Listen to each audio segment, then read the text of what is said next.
When my fiancée came to break off the engagement, she unexpectedly heard my inner thoughts. Z's really deserves to be the female lead. She has a very sleep-worthy face. For a moment, the living room fell into a terrifying silence. Why is no one speaking? I get it. You're all waiting for my performance, right? Father and Mother Zhao looked stunned. What performance? The next second, they saw me suddenly pull Su Wanli into my arms. Then I lowered my head and hugged Sister Wanli. You came to see me, didn't you? I knew it. Sister Wanli is the one who cares about me most. I love you so much. Su Wanli froze in place. A voice clearly sounded in her ears. Damn, do I really have to stick to this character setting? But Su Wanli hates being touched the most. And I'm holding her like this. She must hate it even more, right? Hey. Everyone in the living room who heard my thoughts fell silent. The Zhao family looked at me with complicated expressions. On the other side, I kept my bent posture for several seconds. My old back even started to ache. But Su Wanli still didn't push me away. What does this little girl mean? Why isn't she pushing me away? Didn't she hate me in the plot? Didn't she dislike being touched by me? When I touched her, it was like she got dirt on her. She'd washed for 3 days and 3 nights, seeing no reaction from her. To maintain my character as a love-struck fool, I had no choice but to keep hugging Su Wanli. Sister Wanli, I miss you so much. Missing you makes my heart ache. Why is the Zhao family still silent? Shouldn't they be scolding me for being shameless? I secretly braced myself, and my hand couldn't help but touch Su Wanli's waist, looking at her with deep affection. His tilde ha. Nice figure. Feels so soft to the touch. Song Jinian is such a lucky guy. I remember there was a scene about drugging someone. Should I take the opportunity to? Might as well enjoy it first. The next moment, Su Wanli suddenly shoved me away. I took the chance to fall onto the ground. Clutching my cast-covered hand, I instantly howled in pain. Ouch, it hurts. Zhao Qingyun's eye twitched slightly. Suddenly, the doctor's words from that night flashed in her mind. She subconsciously looked at my hand in a cast. The next second, she heard my inner voice again. If I pass out right now, can I get 10 or 20 grand in medical fees? No, that's too little. That amount of money doesn't match her status as the Su family heiress. At least it should be as much as Shu Qi's endorsement fee. Su Wanli calmly looked at Zhao Yichen sitting on the floor. Internally, she was quickly processing the fact she could hear his inner voice. Just then, he looked up, sweeping a glance with hidden meaning at the Zhao family sitting on the couch. Their faces showed no reaction at all. Could it be that only he can hear my inner voice? Why is that? Why is Su Wanli just staring at me without speaking? Wasn't she here to break off the engagement? Is this plot going to progress or not? If the breakup doesn't happen soon, old Madame Su will have to be hospitalized. A flicker of thought passed Su Wanli's eyes. She said coolly, "Get up first." Lying on the floor, I replied weakly, "Only if Sister Wanli hugs me." Surely he's going to blow up now, right? Su Wanli suddenly had the feeling of shooting herself in the foot. She gave a fake cough and said, "Men and women should keep their distance. You better get up yourself." I scoffed disdainfully. Now you say men and women should keep distance from each other? In the plot, you and Song Jinyan aren't even married, yet you already shared a bed like that. The rural relatives on the couch could hardly hold it in anymore. Is this something they should be hearing? All right then, I understand, Sister Wanli. As I spoke, I got up on my own. Su Wanli slightly parted her red lips, just about to speak, when suddenly the ringtone of a phone interrupted her words. I raised an eyebrow subtly. That should be the call informing him that old Madame Su was admitted to the hospital. Unlucky in her old age, that lady. At such an age, still worrying over a massive family business. Su Wanli's little tree, a lurking predator. The maid placed at the old lady's side drugged her daily. In the end, she died of a sudden heart attack. A flicker of darkness quickly flashed in Su Wanli's eyes. Her hand clutching the phone suddenly tightened, but she still forced herself to suppress her emotions. She picked up the phone. "Uncle Joe, what happened?" "GamLii, come quickly to the hospital." The old madam suddenly fainted. Su Wanli's chest tightened slightly. She hastily responded with a "got it," then hung up and left in a rush. Only I stood in place with an amused expression. She just left. What about the breakup plot? It's ruined. As Su Wanli was leaving, she gave me a meaningful look. Seeing that, I immediately showed a worried expression. But Su Wanli said nothing, leaving me questioning my existence. After Zhao Qingyun sent Su Wanli off, I finally turned back to look at Father and Mother Zhao on the couch. Father Zhao hurriedly picked up the newspaper. Mother Zhao picked up her teacup and sipped. Reading the paper again? Better enjoy it while you can. Soon, old man Zhao will be checking into the ICU. And in the end, someone will pull out his oxygen tube. He'll be suffocated to death. What a pity. Father Zhao's heart skipped a beat. Even Mother Zhao's hand holding the cup froze. Tea spilled out. I looked at Mom with concern. Is your tea too hot, Mom? Go on, drink up, drink more. Soon you'll only be able to scavenge in trash piles for food. Mother Zhao's forehead was full of question marks, and just as Zhao Qingyun returned from sending someone off, barely stepping into the house, she was greeted by her little brothers, schadenfreude-laced voice, especially my big sister. In the end she actually, and then, why didn't you keep talking? Don't know. Saying half a sentence is torture. The three people in the living room stared straight at me. Each of them was itching with curiosity. They were dying to ask me directly. I went straight to the dining room for breakfast, to keep hearing my inner thoughts. Father and Mother Zhao, who had already eaten, followed along, while I was happily enjoying the food at the table. I heard Father Zhao suddenly say, Qingyun, ask your other sisters later. When are they coming back? All of them are hardly ever home, those daughters. Zhao Qingyun slowly replied. Ruoyo has finished her training. She should be back from overseas in the next couple of days. Are they talking about my second sister, Zhao Ruoyo? I secretly looked through some information about her. Such a pity for my scholarly second sister. First, she was falsely accused of plagiarism, then got caught up in a student suicide incident and ruined her future. In the end, she developed depression and overdosed. By the time she was discovered, her body had already decomposed. Father and Mother Zhao's eyes were filled with rage. Zhao Qingyun looked at me meaningfully as I lowered my head and continued eating. Then she continued. Jingyi is currently working on a serial killer case. She probably doesn't have time to come back. I pretended to be uninterested and took a sip of milk. Zhao Jingyi, huh? That one's truly terrifying. Last time she locked the original host in the basement. Almost gave me lifelong trauma. Who would have thought? She's now the most promising young talent in everyone's eyes. A highly capable forensic scientist who ended up dissecting her own father, sister, and brother. After the trauma, she turned to crime herself, and even turned herself into the police. Serves Father and Mother Zhao right. Both of them suddenly gripped their chopsticks tightly, trying hard to keep their emotions in check. Zhao Qingyun lowered her gaze. Her hand on the table had already slightly clenched.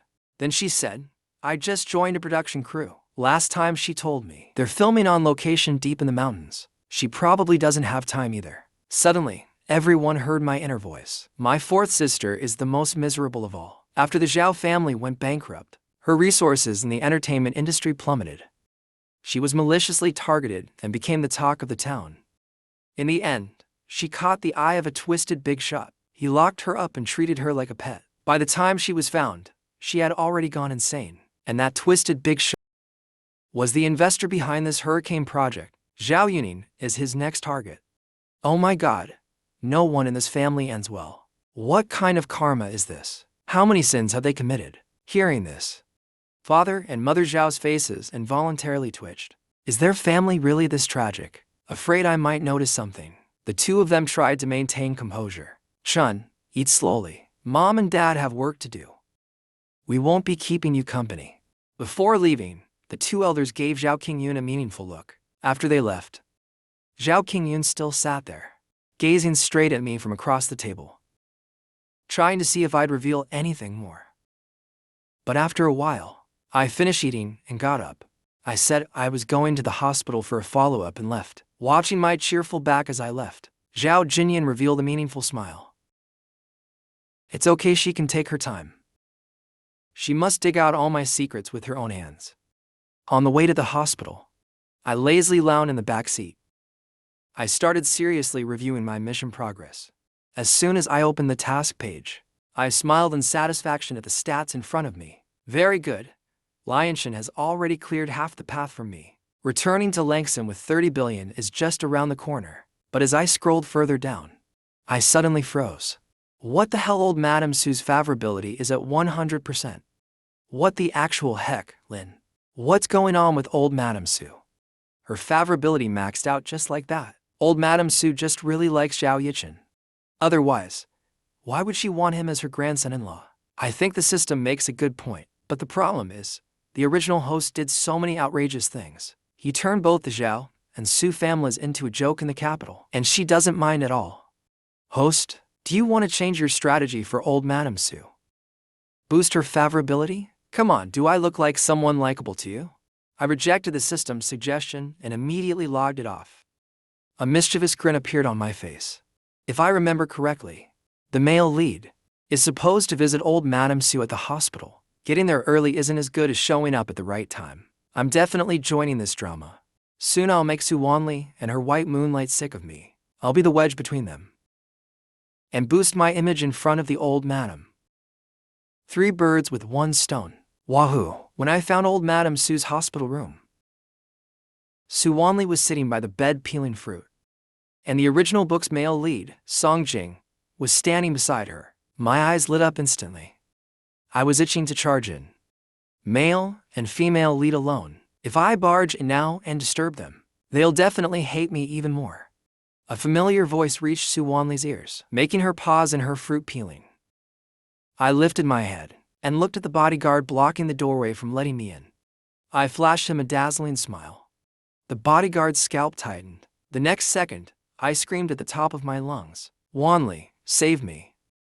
They're trying to kill me." The bodyguard's pupils shrank in shock. Everyone in the room turned their heads to look. The terrified bodyguard backed 3 meters away from me, clearly full of resistance. "It's not me. I didn't do anything. Mr. Zhao, don't falsely accuse a good person." I let out a mocking laugh. "You treated me like a monster and wouldn't let me in. Now take this." Throwing a false accusation in return. Half reclined in bed, old Madame Su showed a faint smile on her face. She waved at me. "Oh, it's Zhao Chun." "Coming quickly," she said. I strutted in confidently, not forgetting to raise my eyebrows proudly at them. Inside the room, Song Jingnian was holding a glass of water. He was very close to Su Wanli. The two of them looked extremely intimate. Song Jingnian looked at me gently from 4 feet away. He greeted me warmly. "Bicken is here. Come sit over here." That tone of his, as if he was the one in charge of the whole room. I glanced at the place Song Jingnian pointed to. It was the designated visitor seating area, a rest area for guests, a bit far from Su Wanli and the old madam. "I'll sit wherever I want. Who are you to tell me? This isn't your house." Still, I secretly thought with how rude I was just now. Su Wanli and the old madam must be annoyed, right? Time to stir things up. Su Wanli stayed silent, listening to this man's inner thoughts. How can someone be so two-faced? Unaware of what Su Wanli was thinking, I marched right over. I wedged myself between Song Jingnian and Su Wanli. Then I glared sharply at Song Jingnian. "Wanli is my fiancé now. Can you keep your distance from someone who's taken?" The original host used to do the same. As long as any man came within half a meter of Su Wanli, he saw them all as enemies. Because of this, Su Wanli developed a deep dislike for that behavior. Caught off guard, Song Jingnian was pushed aside, and some of the water in his hand spilled. He nearly couldn't hold his smile. He glanced over at Su Wanli, but saw that Su Wanli, who used to hate me, wasn't rejecting my closeness now. A hint of disappointment flashed through Song Jingnian's eyes. He forced a smile and said, "Bicken, you misunderstood. I only see Su Wanli as a friend." "Friend?" I snorted. "First a friend, then a sister. And finally she becomes your little darling, right?" As I spoke, I snuck a peek at Su Wanli. I mean, come on. After all this, how is she still holding it in? Hurry up and scold me already. Or kick me out already. Song Jingnian clearly wasn't seeing this level of stubbornness for the first time. He had witnessed my unreasonable antics before. But in front of old Madame Su, he didn't know what to say for a moment. He could only look to Su Wanli for help. But Su Wanli was still seriously peeling the apple, as if she was carving a flower on it. Song Jingnian felt even more dejected. His face showed a bit of embarrassment.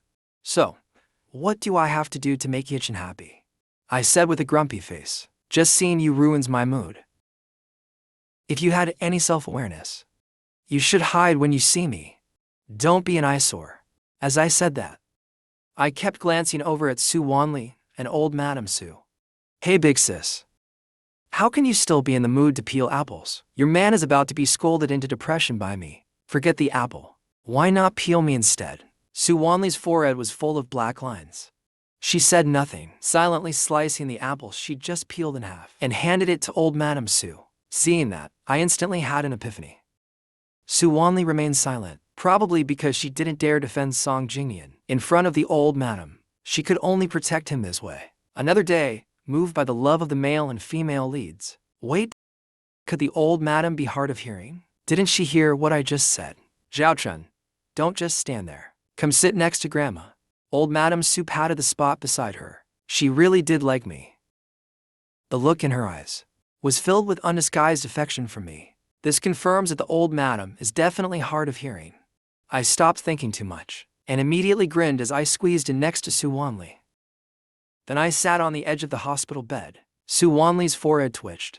She quietly shifted away and handed me a slice of apple. Old Madame Su, without a second thought, passed the slice Su Wanli had just handed over to me, but I pretended to look shy. I looked at the half in Su Wanli's hand and said, I want the one in Wanli's hand. As soon as I said that, old Madame Su also looked over. Her gaze paused on the apple in Su Wanli's hand. Then she looked up and stared at him intensely, as if saying, if Su Wanli didn't give it, the old lady would start hitting someone. Here you go. Su Wanli handed it over with a blank expression. I glanced at the silently sorrowful Song Jingnian. My eyes flickered slightly. Then I bit directly into the apple from Su Wanli's hand. My warm lips suddenly touched her fingertips. Su Wanli pulled her hand back like it was burned. She withdrew it quickly. Her expression grew even darker. She gave me a warning look. I held the bitten apple in my hand and smiled cheerfully at Song Jingnian before taking another bite. Apples peeled by Wanli herself are indeed sweet. Thinking that after marriage, I could eat them every day. I feel so happy. Old Madame Su looked at the two of us being close and was very pleased. She said kindly, once you reach the legal age, Grandma will arrange the wedding for you, okay? I nodded shyly on the surface, but inwardly I was calculating legal age. Legal age? Wouldn't that be next year? No, I have to think of a way. Make Su Wanli max out her disgust points quickly, then break off the engagement. I really don't want to become part of the emotional drama between her and Song Jingnian. Su Wanli wiped the fruit knife with a tissue, listening to Zhao Yichen's inner thoughts. Her eyes were filled with contemplation. So, his real intention is to call off the engagement? Then why is he still clinging to me, pretending to like me so much? Su Wanli's gaze fell silently on him. What exactly is he trying to do? I didn't notice her gaze. Still munching on the apple, I was plotting how to make Su Wanli hate me even more. I already did all that just now, yet neither of them reacted at all. They didn't even defend Song Jingnian. This act is falling apart. Should I just go crazy now? Su Wanli listened to this man's inner voice, and her face darkened, thinking that Grandma had just woken up and worried I might act out of line. She stood up and grabbed me to pull me out of the room. Old Madame Su saw the gloomy look on Su Wanli's face and feared she might bully me. She quickly called out, Zhao Li, you can't bully Zhao Chun. Song Jingnian's gaze fell on Su Wanli. Holding my hand tightly, he gritted his teeth and said, Grandma, don't worry, I'll go talk to her. After saying that, Song Jingnian followed us out. Su Wanli dragged me to the end of the hallway and forcefully pulled me into the emergency stairwell. She was very strong. I subtly adjusted my expression slightly and looked around the stairwell. My gaze turned ambiguous. Wanli dear. I stepped closer to Su Wanli, getting about 4 feet from her and teased, are you trying to be alone with me? Su Wanli backed away with a cold face and said, stop. I obediently stopped moving. Honestly, Su Wanli like this really gives off that cool villain vibe. Is she planning to take it out on me for Song Jingnian here? Finally can't hold it in anymore, huh? Should I fight back or not? If I get hit, does it count as a workplace injury? Su Wanli's face darkened further. Her mind was filled with the noise of my constant chatter. It gave her a headache. Su Wanli took a deep breath. Her voice carried a warning. In the past, no matter how you acted up, I could always turn a blind eye. But my grandma is a patient now. If you want to act crazy, do it far away. Don't do it in front of her. I nodded in understanding. So, she meant if I want to bully Song Jingnian later, just don't do it in front of old Madame Su. Otherwise, she can't cover for me. Su Wanli was about to explode from anger. Why is it that I always manage to misinterpret others? I looked at her innocently and asked, so now that Graham is not here, can I do whatever I want? Su Wanli pressed her lips together but said nothing, right? Before she could answer, I stepped closer again, pursuing with a smile on my face. My handsome features radiated an air of aggression. Su Wanli looked up and stared straight at me. Su Wanli's lips are really nice looking, kind of look like they'd feel soft too. A kiss wouldn't be a loss. Su Wanli listened, the veins on her forehead visibly throbbing. Before, she just thought I was rude and reckless. Now she had to add obnoxious to the list. Just as that thought settled, my voice echoed in her head again. If Song Jingnian sees me kissing her, when Su Wanli chases me to the crematorium in the future, would she just scatter my ashes? Given how much Su Wanli hates me, her resentment level would instantly hit the max. Then the mission would be complete. Song Jingnian is coming. Should I kiss her now? Girl, you're really in for it. Because this is my first kiss. Let me get in the right mood. My eyes sparkled with gold light, looking eager and ready to pounce. Su Wanli clenched the hand hanging at her side tightly, her thoughts racing, digesting the inner thoughts she had just overheard. So this boy in front of her seems to be using her as some sort of tool. In a split second, Su Wanli's lips curved ever so slightly, a subtle and unreadable smile. She suddenly grabbed me and spun around, pinning me between the wall and herself. What the heck is she doing? Su Wanli, who had always been cold to me, now smiled slightly, gazing at me playfully. If you want to get ahead of schedule, our marriage arrangement isn't out of the question. I was dumbfounded. What? Do you have some undiagnosed condition or something? This doesn't match your persona. And who said I want to do anything with you? A marriage relationship. Su Wanli's eyes became clear, and her warm fingertip lightly pressed against my lips, carrying a hint of ambiguity. My heart was pounding like crazy. Why does she suddenly feel like a different person? I really want to snap that finger of hers and get her paw off my mouth. Hold it in. Can't break character. Su Wanli heard my suppressed inner voice. Her eyes flickered slightly. Suddenly she found it kind of fun to tease me like this. She leaned in closer, warm breath brushing against my ear. What I meant is, we could get married now and register it once you're of legal age. This time, I fell completely silent. Did Su Wanli take the wrong medicine? Didn't she want to break off the engagement with me so badly? Or did she have a fight with Song Jingnian, and now she's trying to provoke the male lead, outwardly agreeing to marry me, but in truth trying to stir up Song Jingnian, boost their emotional development? Classic sadomasochistic trope. You've got it all under control, don't you? No matter what I do, I can't escape being your stepping stone. Is that it? Well, I refuse. I immediately looked at Su Wanli with love-struck eyes. Marriage is fine, but you have to kiss me now. Let's see how far you're willing to go to provoke Song Jingnian.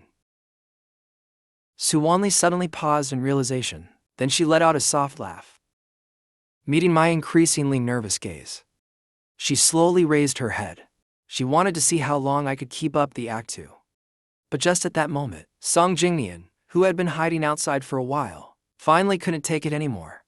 Wanli, Grandma reminded you, don't bully Yichin. Song Jingnian's sudden appearance made Su Wanli stop her testing. But even so, from Song Jingnian's point of view, it looked like the two of us were kissing. His face turned pale. A trace of resentment was deeply hidden in his eyes. I took the chance to push Su Wanli away with my hand, then looked at Song Jingnian shyly. Someone saw us. Su Wanli, you're doomed. Song Jingnian definitely thinks we just kissed. Next time he chases you to the crematorium, he'll be brutal. Quick, turn around and look at him. He looks like he's about to fall apart. Su Wanli had already returned to her usual calm and noble self, composed and dignified. She turned around and gave Song Jingnian, who looked heartbroken, a cold glance. Talking privately with my fiancé counts as bullying? Those words pierced into Song Jingnian's heart like a dagger. He couldn't help but press his hand over his chest. I raised an eyebrow. I knew it. Those two must have had a fight. If that's the case, then let me help you blow this misunderstanding even more out of proportion. The next second, I casually put my arm around Suwonlee's shoulder, pulling her a little closer into my chest, and looked proudly at Song Jingnian. Young Master Song, it's quite rude to interrupt a couple's intimate moment. Song Jingnian looked at Suwonlee with a hurt expression. In the end, he clenched his fist and muttered, "Sorry. I was the one interrupting." With that, he turned around and walked away heartbroken. "Oh wow, Suwonlee, aren't you going after him?" Suwonlee glanced indifferently at the departing figure, then coldly removed my hand and walked straight out. I stayed behind, looking like a person who genuinely doesn't get it. Suwonlee was right about one thing. Old Madame Su is still a patient. I should be a little more considerate of her condition. I'll just find another chance next time to max out her dislike toward me. I mumbled to myself while walking toward the hospital room, then said goodbye to the old lady and headed straight back to the Zhao family. As soon as I entered, I saw a gentle and elegant, beautiful woman standing in the living room. She was looking at me with a half smile. "I heard you caused trouble again." "Third sister, I've been really well behaved lately. I haven't caused any trouble," I answered obediently. I stood in place and immediately recognized the woman in front of me. She was my third sister, the forensic expert. Zhao Jingyi is only 25 years old this year, but she's already a rising star in the forensic world, just like the other ladies of the Zhao family. Zhao Jingyi has delicate features, a seductive figure, and every gesture exudes a refined young lady's elegance. When it comes to the looks of my older sisters, I must admit they're top tier. She was holding a cup of coffee, staring straight at me. "Strange at breakfast," eldest sister said. She was still working on a serial murder case. "Why is she home so soon?"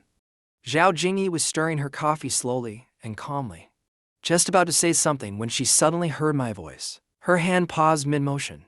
She raised an eyebrow and asked, "What did you just say?" I clasped my hands in front of me and blinked. "I said I didn't cause any trouble." "Not that," I said, looking confused. Zhao Jingyi narrowed her eyes. Those beautiful eyes sparkled with an unusual glint. She remembered. Apparently the police had found new body parts from a victim, which is why Zhao Jingyi was recalled. But Zhao Jingyi couldn't possibly know that the suspect they just caught was only a scapegoat. She calmly took a sip of her coffee, quietly listening to my inner thoughts. It wasn't her imagination. That voice was definitely mine, and she wasn't mistaken. I hadn't opened my mouth at all, so these were my inner thoughts. But how could she hear her little brother's thoughts? Could it be that she was overworked lately, and her body was reacting? It must be that. Not long ago, a co-worker said he saw a cucumber saying goodbye to him. He got diagnosed with severe depression and bipolar disorder. Zhao Jingyi thought to herself, maybe she should get a checkup before returning to work. I should go get a checkup at the hospital first. With that thought, she put her coffee down on the table, then slowly walked toward me, her eyes fixed on my hand in a cast.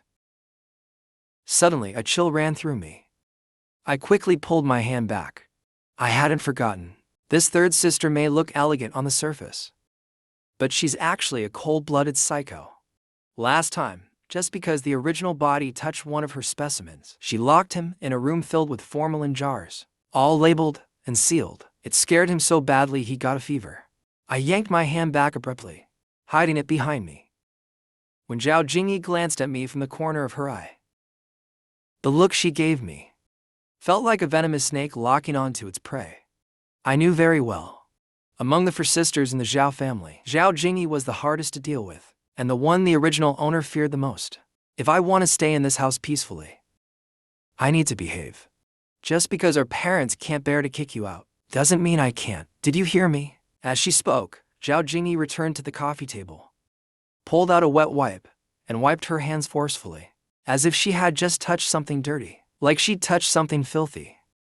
Got it, third sister. I quickly glanced at her, then lowered my head.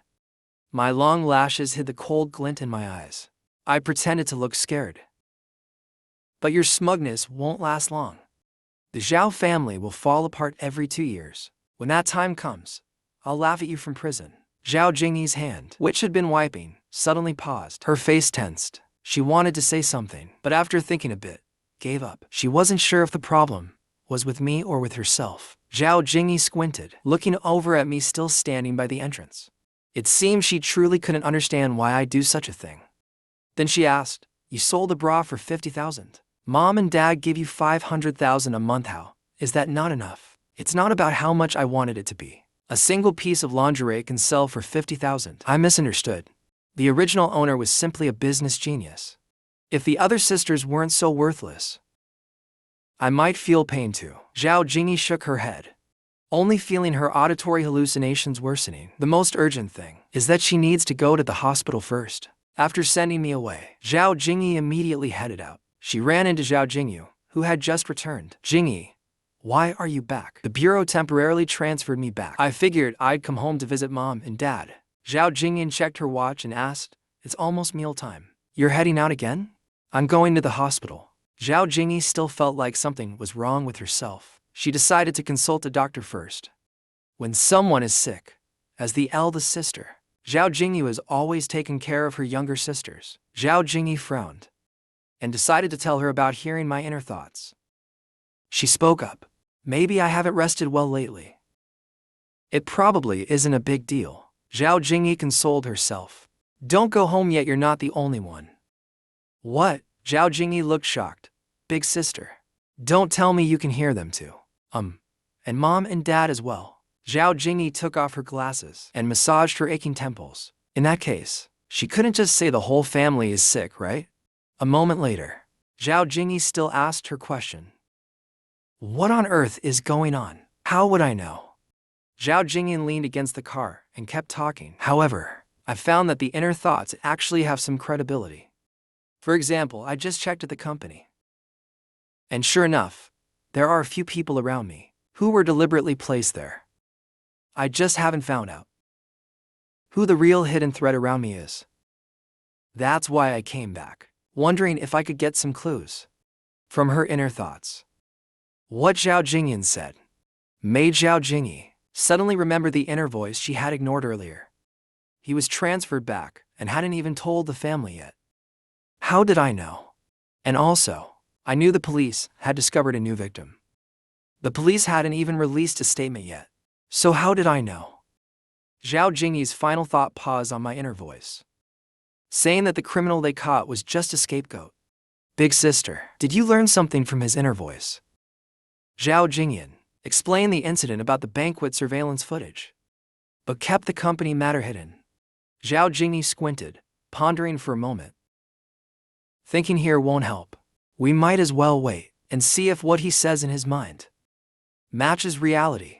Zhao Jingyi thought what her sister said made sense. That evening, Father Zhao and Mother Zhao came home, and seeing their third daughter who hadn't been back for months, they happily went into the kitchen themselves to prepare a big meal. After I came back, I shut my door and slept soundly. Now I was woken by the maid and came downstairs looking relaxed and refreshed. At the dining table, the Zhao family exchanged glances. "Dad, Mom, big sis, third sis." After sitting down, I shouted out loudly as usual. I looked at the dishes on the table, clearly not made by the maid, but by the Annie herself. Deep down, I felt cold to have our parents personally cook. Only a few of my sisters could enjoy that. As for the son who went missing for over 10 years, he never got this kind of treatment. That statement made Father Zhao and Mother Zhao feel awkward. Well, he went missing young, and there's no emotional bond. It's normal not to care much. Maybe it's for the best. After all, I don't feel much affection for this family either, so I won't have to consider them in anything I do next. And suddenly, I kind of understand why that person did what he did in life. Even though he's also a Zhao family member, he never received any care or attention from his parents. None of it was ever given to him. All of his unreasonable behavior seemed like just a way to get more attention from his family in front of outsiders. He was arrogant and domineering, always showing off his identity as a Zhao family heir, just to let others know that his family loved him. He just used the wrong approach. Father and Mother Zhao listened to my inner voice and immediately lowered their heads in shame. "Yichin, have some of this," Mother Zhao said as if trying to make up for it. She added a piece of lobster meat to my plate. I frowned at first, then looked up and looked at Mother Zhao with a slightly wronged expression. "I'm allergic to seafood, don't you remember?" Mother Zhao's expression turned panic. Her hand froze in midair. She looked at a loss. She didn't even know that her own son couldn't eat seafood. I'm sorry, sweetie. I was just too busy and muddled, Mother Zhao explained, and tossed the lobster meat into Zhao Qingyun's bowl instead. Then she added a piece of beef to mine. Too busy and muddled. She just never cared in the first place. Thanks, Mom, I said with a cheerful smile, but deep inside, I was puzzled. What's going on with the Zhao family today? Why are they suddenly so kind to me? Is there poison in this beef? The other four people at the table fell silent, seeing that I just kept staring at the beef in my bowl. Zhao Jingyi simply added a piece to her own bowl and ate it. If she ate it, it means it's not poisoned. Then I also started eating happily. Mother Zhao secretly let out a sigh of relief, but inside, she felt even worse. During dinner, Zhao Jingyi's phone dinged with a message. She casually opened it. It was a voice message from a colleague telling her to return as soon as possible. There's been new progress in the case. I perked up my ears to listen, but inwardly I speculated. They probably discovered another corpse. But again, they didn't find the victim's head, so they can't confirm the identity. Actually, the head is hidden in the tea plantation not far from the site. There's an abandoned well there. The killer used rocks to weigh it down at the bottom. Zhao Jingyi remained silent, her slender fingers tapping a reply on her screen. She wanted to see if my inner voice had any credibility. Meanwhile, elsewhere, Su Wanli had just returned to her apartment. She received a call from a friend, sis. The stuff you sent over. It really contains harmful substances. The dosage isn't high, but long-term use could cause problems. My advice is to stop using it immediately. Su Wanli stood in front of the floor-to-ceiling window, her red lips tightening, eyes swirling with emotion. I understand. After hanging up the phone, Su Wanli stared thoughtfully down at the dazzling lights of the city night. In her mind, images of my bright and cheerful self kept resurfacing, as well as my inner thoughts. At first, she didn't pay attention to what I said in my heart, but after receiving the call about Grandma collapsing, she began to have some doubts. For peace of mind, she sent Grandma's usual supplements to be tested. She didn't expect there would actually be a problem. Su Wanli lowered her gaze, a little curious. How did I know someone had tampered with the supplements Grandma was taking? She recalled earlier today, when I mentioned the task at the hospital, and a glint of suspicion flashed in her eyes. You've really piqued my curiosity. After dinner, I greeted my family, then went upstairs to my room. As soon as I flopped onto the bed, my phone suddenly rang. I picked it up and saw it was someone saved as Zhang Xian calling. As soon as I answered, deafening music blared from the other end, along with a boy's voice. Ji Ling and I are at Mio Okian right now. Today Miss Li is back from overseas. Do you want to come? Maybe thinking I'd refuse. He quickly added. I heard this Li Wei Yang and Su Wanli were childhood besties. So there's a good chance Su Wanli will be here too. If it were the original me, just hearing Su Wanli's name would have had me bursting out the door already. But I narrowed my eyes, rolled over lazily in bed. Not going. My hand's still injured. Can't drink. You guys have fun, I said, not giving him a chance to respond, and hung up immediately. Su Wanli. Su Wanli always uses the same excuse, and they never get bored of it. Only that idiot original me would go running at the sound of Su Wanli, like a dog chasing poop. And every time he went, he was the one footing the bill. After hanging up, I flipped over and sat up. I finally started analyzing the original's friend circle. That call earlier was from Zhang Xian, one of the original's gang of useless friends. His family runs a modest-sized company, so they're fairly well off, but nothing compared to the Su or Zhao families. Besides Zhang Xian, there's another boy named Ji Ling. He met the original after he returned to the Zhao family and entered school. These two, though they called him brother all the time, actually only saw him as an ATM and a stepping stone. Zhang Xian had always wanted to break into high society, wherever the elite heirs went. The second generation rich, he'd show up to, but even high society has its levels, and with the backgrounds of Zhang Xian and Ji Ling, they simply couldn't access true high society. After hitting many walls, They finally ran into the gullible original me. With him as a young master of the Zhao family, Zheng Xian and Ji Ling repeatedly used Su Wanli's name to lure him in. Using him, they got to know a few wealthy heirs. But the original me was too stupid to see through Zheng Xian and Ji Ling's true intentions. Now that I've figured everything out, I feel even more annoyed. If rich and dumb described anyone, it's definitely the original. I mean, seriously, the Zhao parents gave him 300,000 yuan a month in allowance, yet his bank account had barely 5,000 yuan left. No wonder he tried selling Zhao Yunion's underwear. With 2 vampires hanging around him, he had to make money somehow. Starting today, if they manage to scam even 1 cent from me, I lose. Muttering curses to myself, I ended my thoughts, feeling a bit thirsty. Then I got up and went downstairs with a cup to get water. As soon as I reached the living room, I saw 4 people sitting on the couch, staring straight at me. What's going on? Scheming something behind my back. Looked like they got caught in the act, stem like deer in headlights. Father Zhao cleared his throat, and then pretended nothing had happened.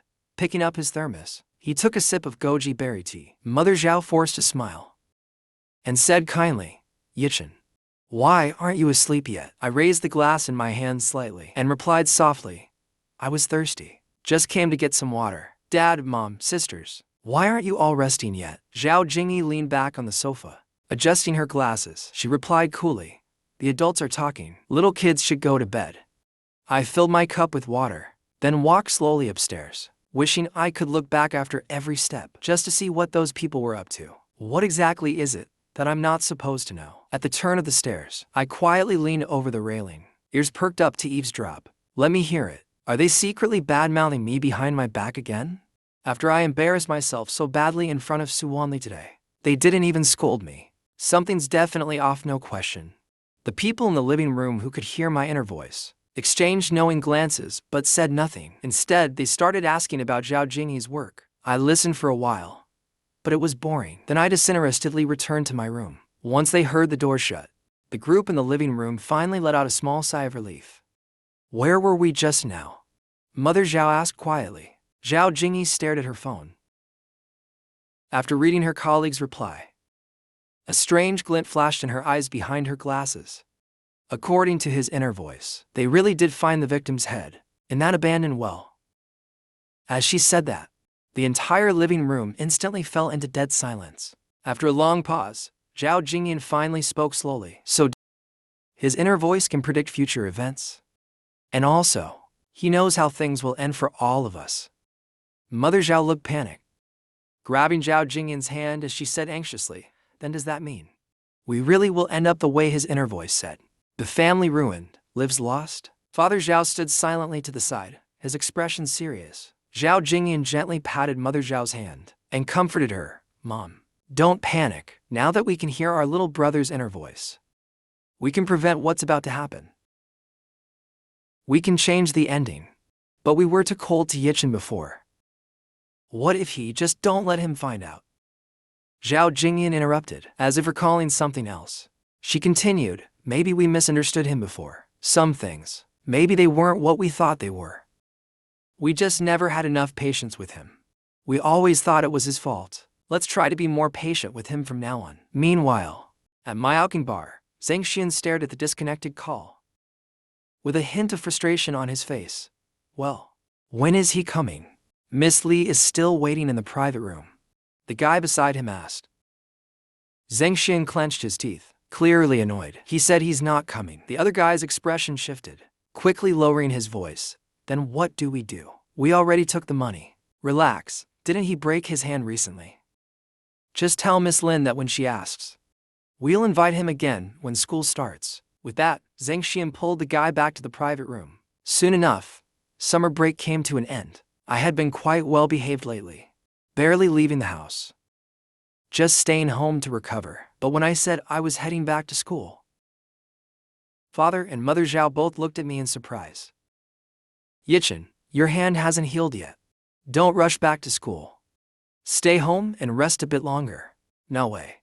I've already fallen behind on so many classes. If I don't return soon, I won't catch up," I said sincerely, putting on an expression like I was obsessed with studying. Of course, unless they ignore my inner voice and keep me home. How else am I supposed to cling to Su Wanli? How else will I raise her disgust meter? There's no way I'm letting Su Wanli and Song Jingnian spend time alone. I'll be the ultimate third wheel.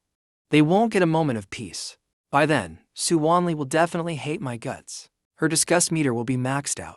Father and Mother Zhao, hearing my mental rant, could barely hold it together. If they weren't afraid of revealing that they could hear my thoughts, they would have dragged me to the hospital then and there. Clearly unwell mentally. In the end, Father Zhao had the driver take me back to school. I'm a sophomore this year, studying at Ida German Arts Institute because Su Wanli studies here. I insisted on coming no matter what. Although the original host wasn't that great, with that face and the Zhao family's money, she still got into the school smoothly. After tossing my luggage into the dorm, I couldn't wait to go find her in the finance department. I hadn't seen her in over a week at the dorm. I truly missed her a lot. At that moment, the system that had been silent suddenly spoke up. What you miss is the 30 billion, isn't it? I curled my lips, with a smug look if you know. Don't say it out loud. But just as I walked out of the dorm building, I ran straight into Su Wanli and a girl walking with Song Jingnian. They were walking this way. My eyes lit up, and I immediately got excited. I instantly adjusted my demeanor and shouted at them as they approached Song Jingnian.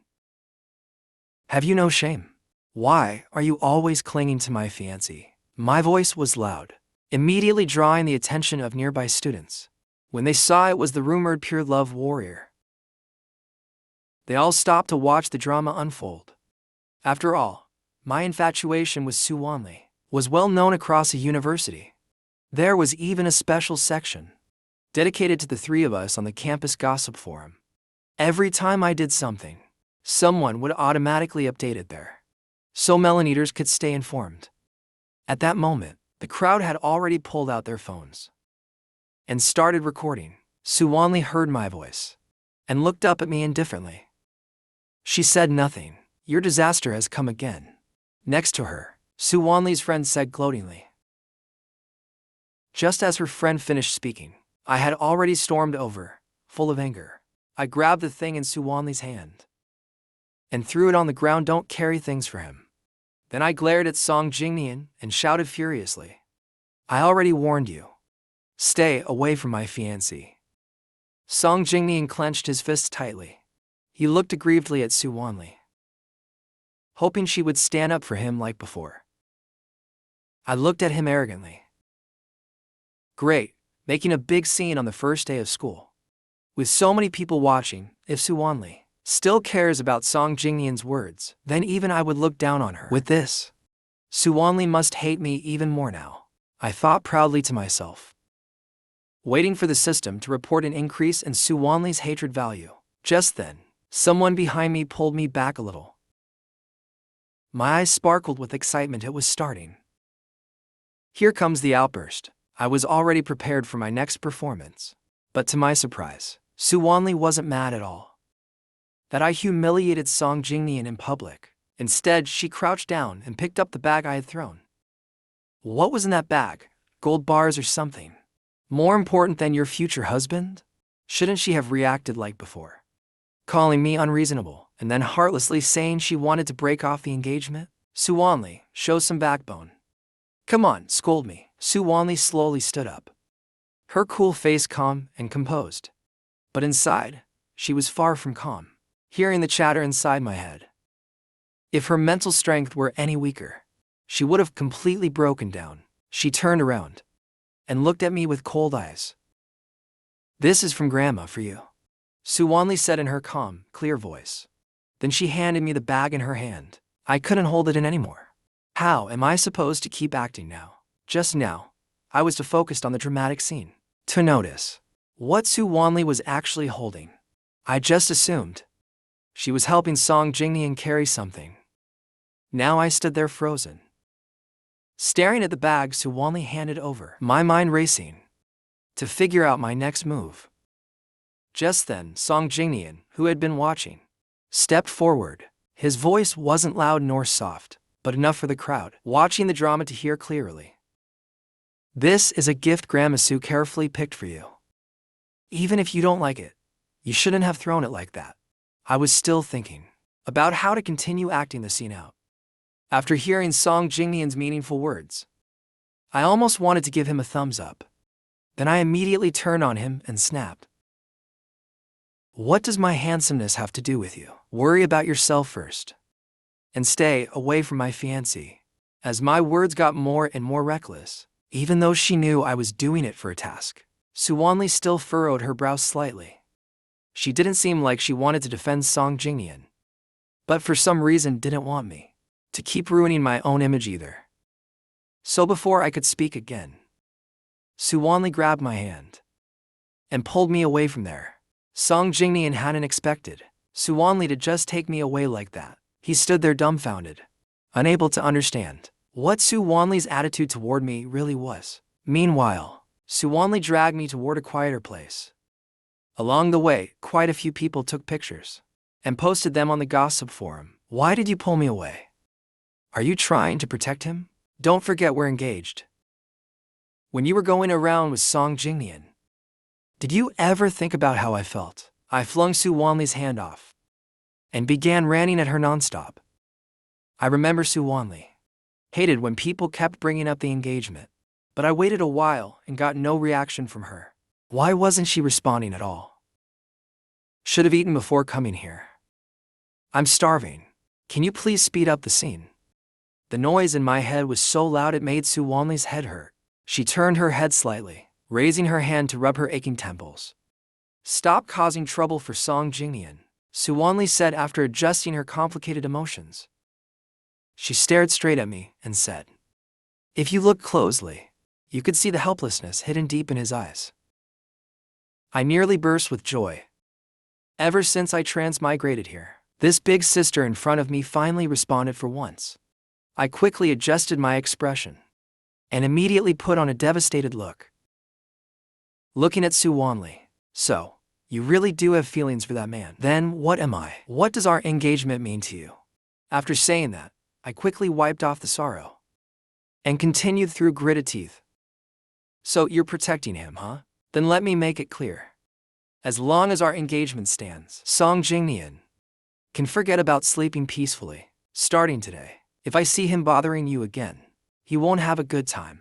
Unless you get Grandmasu to agree to call off the engagement. After I finished, I didn't give Suwanli any chance to respond. I turned around with a face full of grief and headed straight toward the cafeteria. Alright, today's task is done. My acting just now must have been flawless. I probably left Suwanli totally dumbfounded. Let me eat first before continuing. Aiming for early retirement. Suwanli stood still, hearing those inner thoughts. A trace of headache surfaced on her otherwise calm face.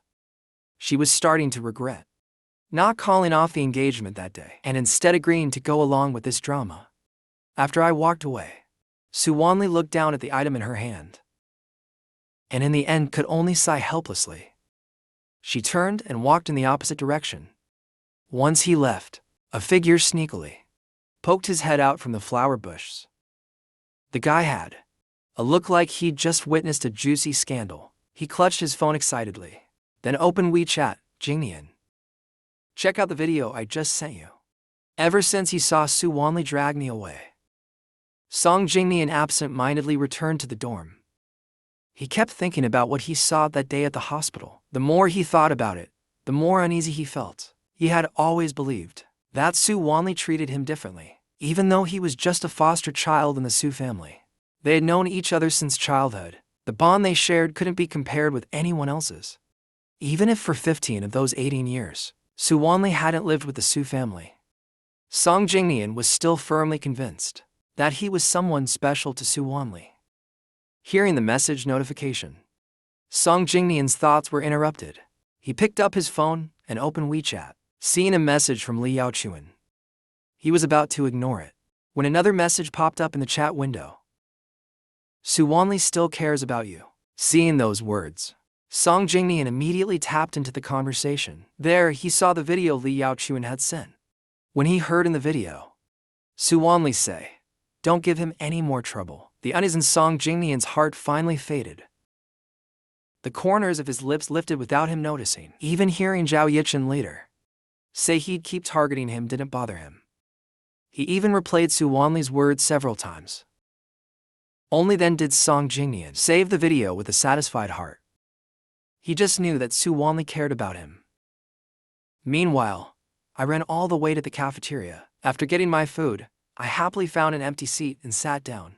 Just as I picked up my chopsticks, someone suddenly shoved the back of my head. Caught off guard, I nearly face-planted into my tray. "Who the hell?" I gritted my teeth and yelled.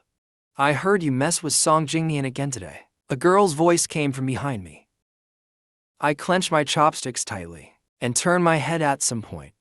5 or 6 people had gathered behind me.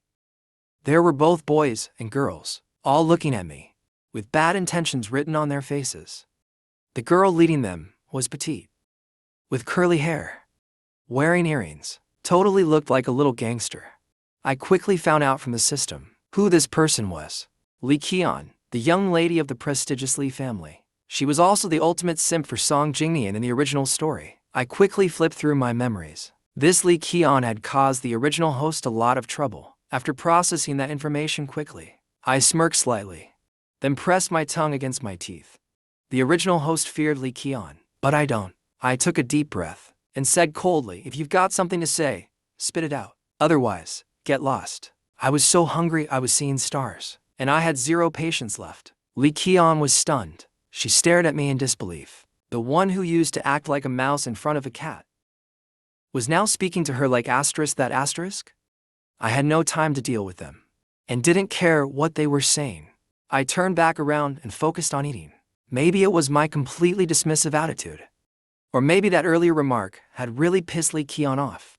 Just as I popped a piece of braised pork rib into my mouth, someone suddenly smacked the tray off the table. Food spilled all over the table and floor. A good amount of soup splashed onto my clean clothes. "Are you deaf or what? What kind of attitude is that?" Lee Qian shouted aggressively, her face twisted in rage. The commotion immediately drew attention from nearby students. Some even took out their phones to record. Someone was already filming it. I sat in my seat, still holding my broken chopsticks, glaring silently at the spilled food. At that moment, for someone starving to death like me, it was like someone had just triggered a ticking bomb. Even though I looked calm on the surface, the system knew all too well. This was the prelude to my eruption. Lee Qian slammed the table hard and growled through clenched teeth. "Are you deaf? I'm talking to you." I held back, and with disdain, let out a cold snort and tossed my chopsticks. I dropped the chopsticks in my hand, then slowly lifted my gaze and locked eyes with Lee Qian. The moment our eyes met, Lee Qian's heart skipped a beat. The once panicked and insecure eyes were now filled with icy coldness. If the person in front of her didn't look the same, Lee Qian would have thought she was facing someone else. Or maybe she'd been transported to another place. My gaze was icy and intense. With a sneer, I said calmly, "My eyes must have scared you a bit, huh?" Lee Qian was momentarily dazed by my look, but quickly snapped out of it after hearing that. She glanced around, thinking some matters couldn't be handled in such a public place. So she took me to the same place as before, and the video of Lee Qian dragging me away had already been posted by bystanders online. Meanwhile, Su Wanli came out of the bathroom, drying her hair with a towel in her hands. She heard her friend at the desk comment, "Lee Qian really lives up to her title as a loyal simp." Zhao Yichen just scolded Song Jingnian, and she ran off to deal with it, and even took someone away. What's she planning to do? Su Wanli paused as she dried her hair and asked, "How do you know about that?" Her friend waved her phone in the air. "It's on the gossip forum." Su Wanli grunted in acknowledgement and returned to her seat. Her friend behind her asked nasally, "Aren't you even a little worried? He is your fiancé after all." Su Wanli didn't respond. She lowered her gaze, seemingly deep in thought. A moment later, she stood up, grabbed her jacket and left. "Where are you going?" her friend asked. "I've got something to do," she replied. Backstage at the school auditorium, a place rarely visited by others, had become Lee Qian and her gang's hideout after being dragged there by them. An image flashed through my mind of the original host being bullied here. I tilted my head slightly to look at the girl with dyed yellow hair behind Lee Qian. If memory served, she was the one who led the assault last time. I lowered my eyes, a cold glint flashing beneath my lashes. Secretly, I began to plan who I should teach first. I told you to be nicer to Song Jingnian, didn't I? Stop causing him trouble. Lee Keon stopped in her tracks ahead of me and said coldly and darkly. While she was speaking, the others had already surrounded me, with sinister smiles on their faces. I glanced at them coldly, with a hint of disdain in my eyes. I opened my mouth indifferently and said, "You said it, then what?" Li Xian's eyes widened in shock. She looked at me, speechless. "You actually asked me, then what?" Was the last lesson to soft. "So, you forgot about my warning?" Li Xian's face turned ashen. She thought that after the last warning, I would at least be a bit afraid. But now, the guy in front of her looked completely unfazed, even slightly smug. I sneered, my eyes full of contempt as I looked around. With a mocking tone I said, "How come I heard that you, Li Qian, are just a pitiful simp? If you really had guts, why didn't you just get him already? Oh, I almost forgot. Song Jingnian is completely obsessed with my fiancé. He doesn't even see you." I laughed arrogantly, deliberately provoking Li Qian with every word. As expected, Li Qian's face turned even uglier. I lifted my chin and continued in the same tone, "The whole capital knows I'm engaged to Su Wanli." Yet Song Jingnian still went after her knowingly. "Shut up," Li Qian roared, raising her hand to strike me. A storm surged in my eyes, and just as I was about to counter, a cold voice shouted, "Li Qian, try laying a finger on him." Su Wanli walked in against the light. Li Xian's fist froze mid-air. When she turned to look at Su Wanli, her eyes were full of unwillingness and defiance. I blinked, a little surprised. Why was Su Wanli here? As she walked over, the people surrounding me instinctively backed away. Su Wanli walked straight up to me. Her eyes involuntarily scanned me, trying to make sure I was okay. I pressed my lips together slightly, feeling a bit annoyed, so irritating. Why did she come over? I was just about to teach these people a lesson. Now great. I have to maintain my image. Hearing my inner thoughts, Su Wanli relaxed. But hearing my utterly disdainful tone, Su Wanli was a little annoyed. She rushed over, worried I'd be bullied, without even drying her hair. And in the end, she didn't even get a thank you, just complaints. Li Qian also didn't expect Su Wanli to show up. She pulled her hand back, eyes fixed firmly on Su Wanli. In that moment, my thoughts raced. Then with a leap, I darted behind Su Wanli, grabbing the hem of her shirt at the waist. "Su Wanli, thank goodness you're here. If you come a second later, you'd be collecting my corpse." This Li Qian came on behalf of Song Jingnian to teach me a lesson. Now, do you see clearly? He's nothing but a two-faced traitor. Acts all innocent in front of you, but behind your back sends people after me. I rattled on like a machine gun. But my mind wasn't at ease. Another chance to badmouth Song Jingnian in front of Su Wanli. I'm putting in so much effort here. Su Wanli, you'd better start hating me already. Su Wanli remained silent, not intending to interrupt. But when Li Qian heard me slandering Song Jingnian like that, she immediately yelled, "Stop spouting nonsense. I just can't stand you." This has nothing to do with Song Jingnian. Standing behind Su Wanli, I mockingly repeated Li Qian's words. Has nothing to do with Song Jingnian. Such blind devotion, I'm honestly impressed. Haven't you heard? A simp always ends up with nothing in the end. Why are you so smug? Has Song Jingnian ever even looked at you properly? You're pathetic, and don't even realize it. Just wait until you find out that Song Jingnian was only using you as a shield. If the Li family goes bankrupt and ends up in jail, would you still be so loyal like a dog? Upon hearing this, Su Wanli subtly raised an eyebrow. She gave a meaningful look to the boy behind her. Li Qian was so enraged by my words that she lost her mind. She didn't care that Su Wanli was present, and immediately raised her hand to slap me. Su Wanli's expression darkened. She reached out and grabbed Li Qian's wrist. Her dark eyes stared coldly at Li Qian. Coming from a top-tier elite family, Su Wanli naturally carried an intimidating aura. Even without saying a word, she could make people feel immense pressure.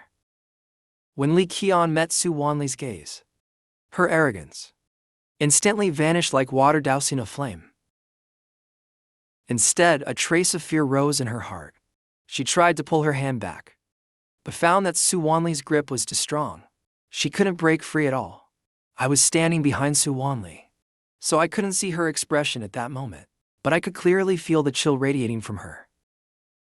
Su Wanli, you've known Song Jingnian since childhood. Don't you know what kind of person he is? You're just going to let him slander like this? Li Qian angrily questioned. What does that have to do with me? Su Wanli flung Li Qian's hand away. Her voice was cold. Li Qian clutched her aching wrist and snapped. Song Jingnian likes you. Can't you tell? If you like him too, you should break off your engagement with this man. Don't let Song Jingnian's sincere heart be trampled. Wow. What a great moral coercion tactic. I underestimated that. That line should have been mine to say to Su Wanli. Noted. Next time for sure. Just as that thought passed, a slightly warm hand suddenly grabbed my wrist. Then, I heard Su Wanli say, mind your own business. Don't let me catch you bothering Zhao Yichen again. With that, Su Wanli pulled me away, leaving the hall with Li Qian and the others staring at each other in confusion. It was their first time seeing Su Wanli stand up for someone. Li Qian stared at their departing figures. Fuming, she turned and kicked over a nearby table. Through gritted teeth, she shouted, anyone with photos or videos of Zhao Yichen being bullied can come to me and get paid. Outside the hall, Su Wanli turned and walked away. I stood there in place, rolling my eyes at Su Wanli's back. Who do you think you are? Why should I have to listen to you? I scoffed. I turned and walked off in the other direction, replaying how Li Qian had just threatened me. My eyes glinted coldly. Li Qian, people who lay a hand on me usually end up with weeds growing over their graves. 2 days later, just before sunset's last light faded, I changed into a black tracksuit and wore a baseball cap, then arrived outside a bar called Nightfall. I had asked the system assistant Xiaolan beforehand. Li Qian and a bunch of rich heirs and heiresses loved to hang out here. Once I arrived, I paid a waiter to deliver a message to Li Qian. After waiting a few minutes, the sky began to darken. Behind the bar, the lighting was dim. I leaned against the wall with one hand in my pocket. The street lamp above me flicked on just in time. A moment later, hurried footsteps approached from afar. I curled my lips slightly and pulled my cap lower. The waiter said it was you. Li Qian came alone and stopped a few meters away. She stared at the figure in black clothes and pants, her gaze probing, just as she spoke. She asked again, who are you? Why would Jingnian send you instead? I let out a soft chuckle, deliberately lowering my voice. If I hadn't said that, how else could I have lured you out? Li Qian looked confused for a second, then realized what was going on. Her eyes flared with anger. You're playing me. I stood up straight, my plastered hand hidden inside the oversized baseball jacket. My other hand was in my pocket, and I tilted my head to look at Li Qian with a tone full of provocation. Yeah, I played you, so what? Facing someone whose face she couldn't see, and whose identity was unclear. Hearing such provocative words, Li Qian gave a sarcastic laugh, clicking her tongue in annoyance. Do you know who I am? I replied impatiently. Came here just to get beat up, huh? I just gave a nonchalant "oh." Then mocked, Song Jingnian's loyal lapdog, who else could it be? Before Li Qian could respond, I deliberately dragged the tone, stretching it out. Should be ** traditional Chinese lapdog *, right? Although Li Qian had never denied her one-sided affection for Song Jingnian, and didn't care when others called her a simp, because in her eyes, everything she did was just her way of expressing her sincere feelings for Song Jingnian. But for some reason, at this very moment, hearing this person call her a simp sparked a surge of unexplainable rage inside Li Qian. She couldn't hold it, and she threw a punch and charged at me. Her eyes were filled with fury. Perfect, that's exactly what I wanted. Seeing Li Qian completely lose her cool, I easily dodged her punch and grabbed the hand that had just missed my face. As a Li family member, Li Qian had trained since childhood to protect herself, learning to fight well. Her combat skills were part of what she always bragged about, and yet now, I dodged her attack with ease. That shocked Li Qian deep down.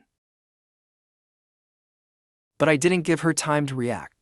A swift blow hit her stomach. She hunched over uncontrollably, groaning in pain. I didn't let her catch her breath. My fist went straight to her face.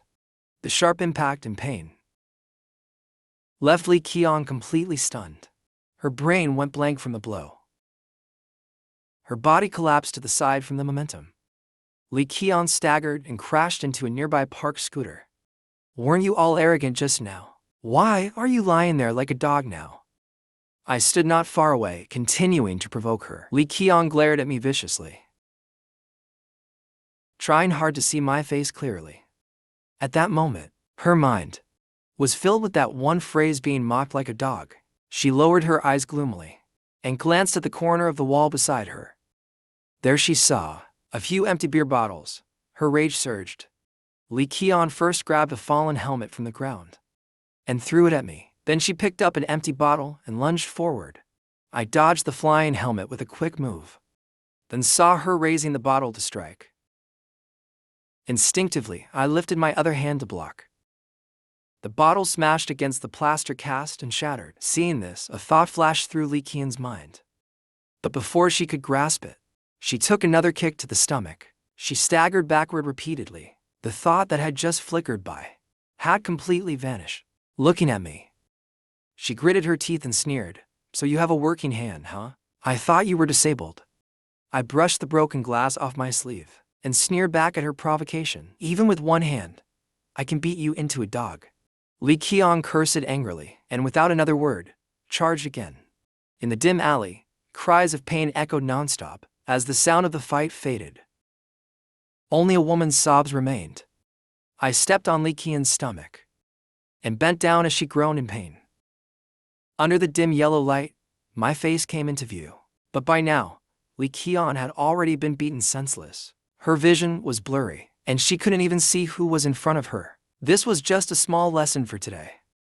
If you keep clinging to Song Jingnian in the future, I'll beat you every time I see you. I deliberately left that threat hanging in the air, then glanced at the person on the ground with disdain. Lee Ki-on, like a dead dog, and walked away without looking back. With the system's help, I avoided the surrounding surveillance cameras, hailed a cab, and prepared to return to school. Just as I was about to tell the driver the destination, I realized the newly replaced plaster cast had cracked again. I silently cursed it to myself. Then I said to the driver, "Sir, please take me to the hospital." At the hospital, I smiled awkwardly at the doctor. I really didn't get into a fight. I raised 3 fingers and solemnly swore again. As I was making my declaration, the doctor used tweezers to pull out a small shard of broken glass. I immediately shut up. The doctor gave me a helpless look and said sincerely, "You really don't want your hand to heal, do you? 1 or 2 more incidents like this, and it's hopeless." I immediately shook my head obediently and muttered weakly, "I just fell off my bike by accident this time." The doctor gave me a "do I look like I believe you?" expression. I figured I should probably just shut up, so I said nothing more. After the doctor restabilized the plaster cast and a few rounds of stern warnings, I bowed repeatedly and exited the treatment room, hurriedly heading toward the elevator. As the door opened, I was greeted by Zhao Qingyu, helping a handsome man in business attire out of the elevator. They stepped out together. The two of us locked eyes. Neither expected to run into the other. At this time, under such circumstances, "What are you doing here?" we asked in unison. The man beside Zhao Qingyu looked at us both with a puzzled expression. "Director Zhao, who is this?" Before he could finish, Zhao Qingyu pulled her hand away from him and dragged me aside. "You're supposed to be at school right now. What are you doing in a hospital?" Zhao Qingyu frowned and asked in an elder sibling tone. I blinked and obediently replied, "My stomach was upset. I came to get some medicine." Zhao Qingyu looked doubtful. Just as she was about to ask more, she heard my inner thoughts. The man Big Sis was holding just now, he must be the undercover agent planted by her enemy, right? Zhao Qingyu thought. When was I holding anyone? Wait, her eyes flashed with suspicion. She discreetly glanced at the man. Her secretary is the undercover? Just as that thought formed, Zhao Qingyu, she resisted the urge to ask more about it. Before she could think of what to say, a strange noise suddenly caught her attention. The two of us turned our heads toward the sound. We saw a shadow slip into the stairwell. Zhao Qingyu frowned slightly and said, "Stay right here." Then she walked straight over. I obediently stayed put. Smiling slightly, looks like someone's up to something again. Let's see what kind of trick it is this time. Upon hearing the noise, Zhao Qingyu had some doubts. Still, she went to the stairwell to take a look. But the person had already disappeared. She had no choice but to turn back. She called her assistant to accompany the secretary and decided to drive me back to school herself. On the way, Zhao Qingyu several times almost asked about the secretary's identity. She wanted to confirm it, but didn't want to expose the fact that she could hear her brother's thoughts. So she had to hold back. The car stopped in front of the school gate. Zhao Qingyu was about to give me a few more reminders, but I had already opened the door and jumped out. "Big sis, it's getting late. You should go home." With that, I ran off without looking back. Zhao Qingyu watched my retreating figure and sighed softly. Back in the boys' dorm, I persuaded the dorm Annie to open the door for me, returned to the room, and after washing up, Cao Cao collapsed onto his bed and fell asleep, completely unaware that the internet had already exploded. That day, Suwanli was woken up by a WeChat notification. She opened the chat with Song Jingnian. Instantly jumped to the front. "Suwanli, check Weibo quickly. It seems something happened to Zhao Yichen." Seeing this message, Suwanli's drowsiness almost disappeared. She exited WeChat and opened Weibo via browser. As soon as she clicked in, what caught her eyes was the homepage push. That trending topic title and photo. Fiancé of a socialite caught with a woman visiting hospital late at night, suspected of hiding out. Below this trending post about domestic violence was a side profile photo of a man and woman. In the photo, my side profile was clearly visible, but Zhao Qingyun happened to be standing under the light. The lighting caused her face to appear a bit blurry. But even so, it didn't stop netizens from speculating. There were already tens of thousands of comments under the Weibo post. "Socialite? Just reported as Suwanli's ID already. Rich people sure play in extravagant ways. Is this what they call a life that ordinary folks like us can't even dream of? Is Zhao Yichen too greedy? Having Suwanli wasn't enough. He still went after another woman. Does this guy know sorcery or something? That woman wore a custom couture gown. She's definitely not ordinary. Why would she fall for him? Just take a look. To force a marriage, Zhao Yichen already pulled plenty of stunts before. This time it's probably another self-directed act. Suwanli might be the first woman in history who got her reputation ruined. Even before getting married, her name got dragged down. When will Suwanli break off the engagement? A good woman being dragged into this. Song Jingnian sat at his desk, browsing the online comments. With an uncontrollable smile in his eyes, he lowered his gaze, corners of his mouth lifting, thinking, if this reaches Madame Sue's ears, she probably disliked me too. As if recalling something, Song Jingnian opened the chat with Suwanli. Sent a message, "This is blowing up online. Grandma has probably already found out. Go find Yichen first, I'll go home and help calm Grandma down." On the other end of the phone, Suwanli stared blankly at the photo, not even bothering to open the comment section. She just exited Weibo. When she saw the message from Song Jingnian, she lowered her gaze, lost in thought. After a moment, she replied with 3 words, "None of your business." As soon as the message alert sounded, Song Jingnian opened it immediately. When he saw those cold 3 words, he still smiled with satisfaction. He didn't care what Suwanli replied. As long as she replied, that meant she had seen what happened online. And with that, Suwanli would surely, just like before, continue to hate him. Meanwhile, on the other side, I was still asleep. When I was jolted awake by a barrage of phone calls, I impatiently opened one eye. Caller ID showed an unfamiliar number. I hung up without a second thought. But the caller was persistent. They called again. "Who is it? Why keep calling me? Are you mentally ill?" With eyes still shut, I picked up and snapped immediately. There was a brief silence on the other end. Then came a furious voice a few seconds later. "You didn't even save my phone number?" That shout almost knocked me out of sleep. I looked at the phone in front of my face. and slowly recalled. The system told me. It was my fourth sister Zhao Yunin's number. But I've always had a bad temper when waking up. I didn't care who it was. Is your phone number a bank password? If not, why should I save it? Didn't your mom teach you that calling someone repeatedly is really rude? If someone hangs up, it means they can't answer. Got it. I lashed out at her with a barrage of insults. I stunned Zhao Yunin on the other end of the call.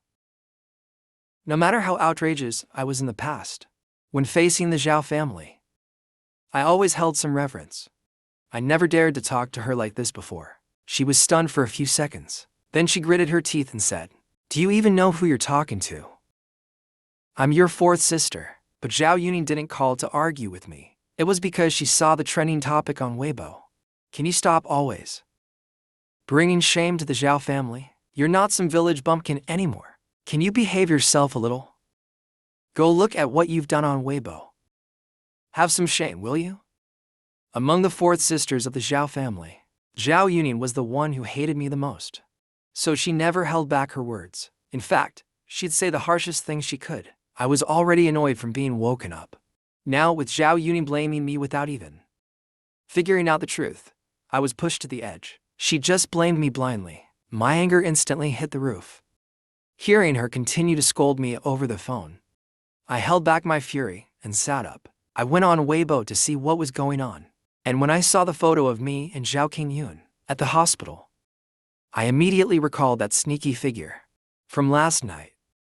I had already noticed someone secretly taking pictures, so I turned my body slightly to let them get a clearer shot.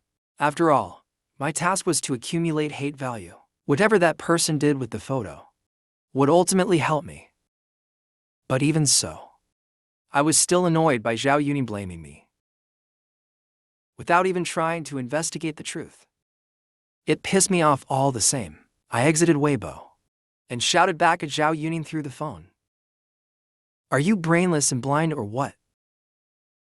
You can't even recognize your own eldest sister in the photo? Go get your eyes checked at a hospital, quick. After that, I hung up without hesitation. Then I immediately added Zhao Yunin's number to the blacklist, then turned off my phone. After all that, I angrily tossed my phone onto the blanket. Only then did I realize there was someone else in the dorm. Lin Luji was awkwardly standing at the door, still holding the doorknob, maintaining the posture of getting ready to close it. He was wearing faded jeans, and the collar of his t-shirt was a bit stretched out. Clearly, he had worn those clothes for a very long time. My gaze moved downward, finally stopping at Lin Luji's nearly falling apart sneakers. Maybe my stare was too direct. Lin Luji instinctively pulled his feet back, then looked down, feeling a bit inferior. Without a word, he walked toward the empty bed. I withdrew my gaze. I had no intention of talking to Lin Luji. I lay down and continued sleeping. Lin Luji listened to the shallow breathing behind him, and his tense body slowly relaxed. Meanwhile, after being hung up on, Zhao Yunin's face turned red with anger. Unwilling to give up, she dialed my number again, only to find she'd been blocked. Great, wow, you've really got guts. After being rejected by me, Zhao Yunin turned to call Zhao Qingyun. By noon, after I had slept enough, I got up lazily. I looked at the bed across from mine. It already had bedding laid out, and I was the only one left in the dorm. I sat there staring blankly for a while. Then I remembered what Zhao Yunin said this morning. I turned on my phone and opened Weibo. I wanted to take a closer look at that trending post about me, but I found that the trending topic had vanished. Instead, buried in dozens of obscure posts, I saw one headline: Miss Lee beaten at nightclub. Lee family offers large reward for culprit. I cursed under my breath, swiped through that post about Cao Cao, and was just about to get out of bed when Lin Luji came in through the door. Our eyes met once again. A moment later, Lin Luoji whispered, "Zhao, someone's looking for you. Someone's looking for you downstairs." Who's looking for me? I asked, puzzled, as I climbed out of bed. It's Senior Sue from the finance department. I was a bit surprised, but then I thought of the trending search this morning. Suddenly I felt that Su Wanli must be here to settle scores with me. Just thinking about how Su Wanli might hate me more because of that trending post, it instantly piqued my interest. I quickly washed up and changed clothes, then happily left the dorm. Lin Luoji watched me leave with that demeanor. He could tell that I really liked Su Wanming. He thought to himself, surely, I wouldn't have done anything as outrageous as what was said online, right? Downstairs, Su Wanli was holding the bag I had previously thrown to the ground. Standing downstairs at the apartment, she was a stunning sight. Su Wanli came from a prominent family. She was also exceptionally beautiful, and she was a high IQ academic star. She had always been a celebrity on campus, now appearing in front of the male dorm building. She immediately drew countless eyes. When I came downstairs, I saw a crowd already gathered. I couldn't help but marvel, truly worthy of being the female lead. Even her back was so beautiful it could tempt crime. What a pity. If it weren't for the 30 billion, I'd really want to sleep with her. Hearing the new students mention Su Wanli, she slowly turned her head and looked at me. This wasn't the first time Su Wanli had heard such vulgar words. She dismissed the thought. I walked up to her, mentally prepared to face the storm. I even had my performance planned out. But to my surprise, Su Wanli didn't mention breaking off the engagement, nor did she, like before, show disdain or rejection toward me. This is from Grandma, Su Wanli said coldly. She handed me the bag in her hand. I blinked, looking at the exquisite bag handed to me, even though I had smashed it to the ground before. But Su Wanlin must have replaced it with a new one. I didn't take it. Is it something you didn't want for years, and only now you're giving it to me? After saying that, I felt like I hadn't stirred up enough hate yet, so I kept pushing Su Wanli. I may like you, but I still have my dignity. If you keep entangling with Song Jingyan, I'll take revenge on you the same way. I've already hinted so clearly. Now that those photos are online, she should come settle the score with me, right? Even though the person in the photo was my eldest sister. As long as I don't say anything, Su Wanli won't know. She'd just think I'm flirting around and hate me even more. That's perfect. Once I find out who leaked the photos, I'll definitely give them a red envelope. Su Wanli lowered her gaze, quietly listening to my excited inner thoughts. When she realized the woman in the photo was Zhao Qingyu, she was indeed a little surprised. So, was this photo stunt your own setup? Grandma asked me to bring you home for dinner. She wants to know if the gift was really meant for you. You can ask her personally then. Su Wanli's voice was calm, revealing no emotion. After handing me the gift, she turned sideways and nodded toward the black SUV parked not far away. Let's go. Get in. Seeing things not going the way I had imagined, my brain quickly began spinning. I have class today. I wasn't really willing to go back with Su Wanli. Old Madame Su's gaze toward me was just too doting. Facing that kind, loving old lady, I felt a bit soft-hearted. Su Wanli crossed her arms over her chest and calmly looked at me. Back then, I would have done anything to go back with her, but now I wasn't willing. I've seen your class schedule. The implied meaning was, that excuse doesn't hold up. Since when did this lady start paying such close attention to me? Even I hadn't looked at my schedule. So you checked it first? Then what excuse can I use? Hearing my frustration, Su Wanli couldn't help but smile a little. She turned away, lips curling up slightly. Then Su Wanli turned back around again, raising her eyebrows at me. I secretly gritted my teeth and followed Su Wanli back to the Su residence. Along the way, Su Wanlin didn't say a single word to me. I tilted my head and looked out the car window, my mind a complete mess. For some reason, ever since I saw old Madame Su at the hospital, I always had this vague, special feeling sitting in my heart, like I had forgotten something extremely important. Eventually, after who knows how long, Su Wanli's voice snapped me out of my drifting thoughts. I got out of the car, staring blankly at the building in front of me, a structure that looked just like an ancient royal mansion. Su Wanli handed the car keys to the approaching bodyguard and said to me, "Let's go. Grandma is waiting for us." "You live in a royal mansion?" I blurted out instinctively. Su Wanli paused slightly, something flashed quickly in her eyes.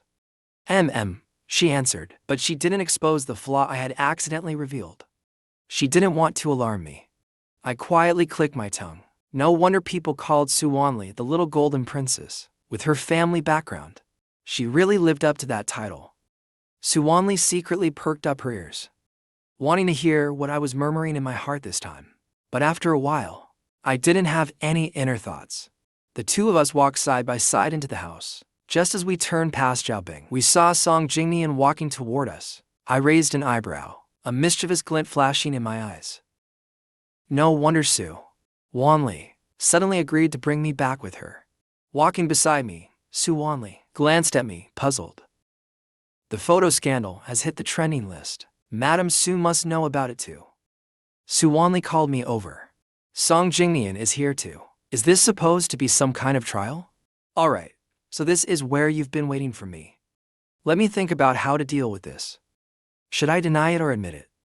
I was brainstorming, thinking of how to make Madam Su change her attitude too, to start disliking herself. Su Wanli's temples started throbbing. She thought to herself, are guys' inner thoughts always this busy? He hasn't even done anything, and already he's thinking a chaotic mess. Song Jingnian walked toward us, smiling gently.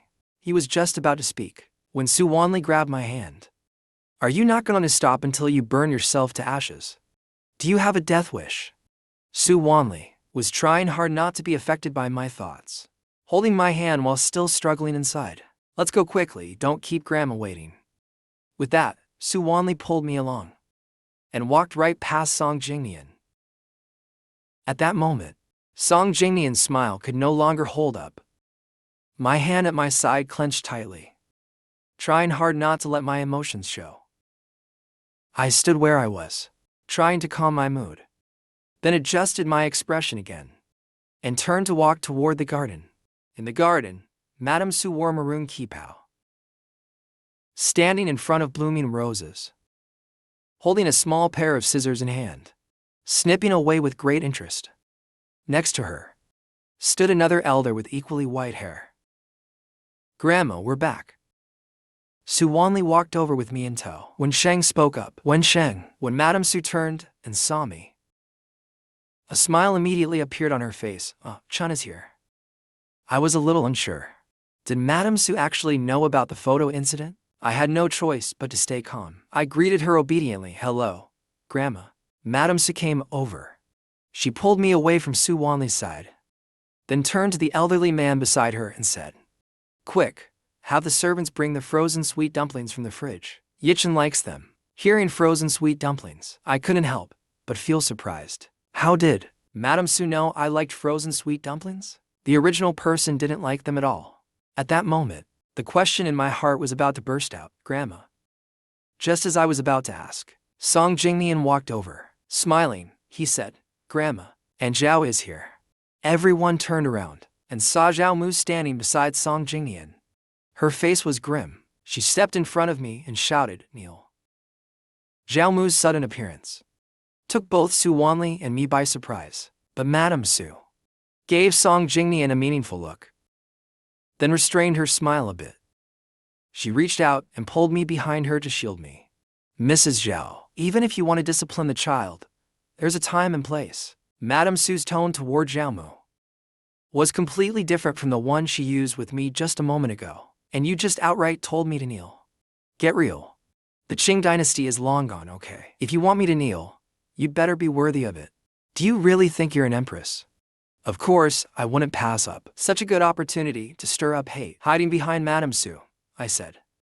Su Wanli pinched the bridge of her nose, wishing I'd just behave for once. You're still talking back. Zhao Mu was at peak anger in that moment, because she had received a message from a stranger.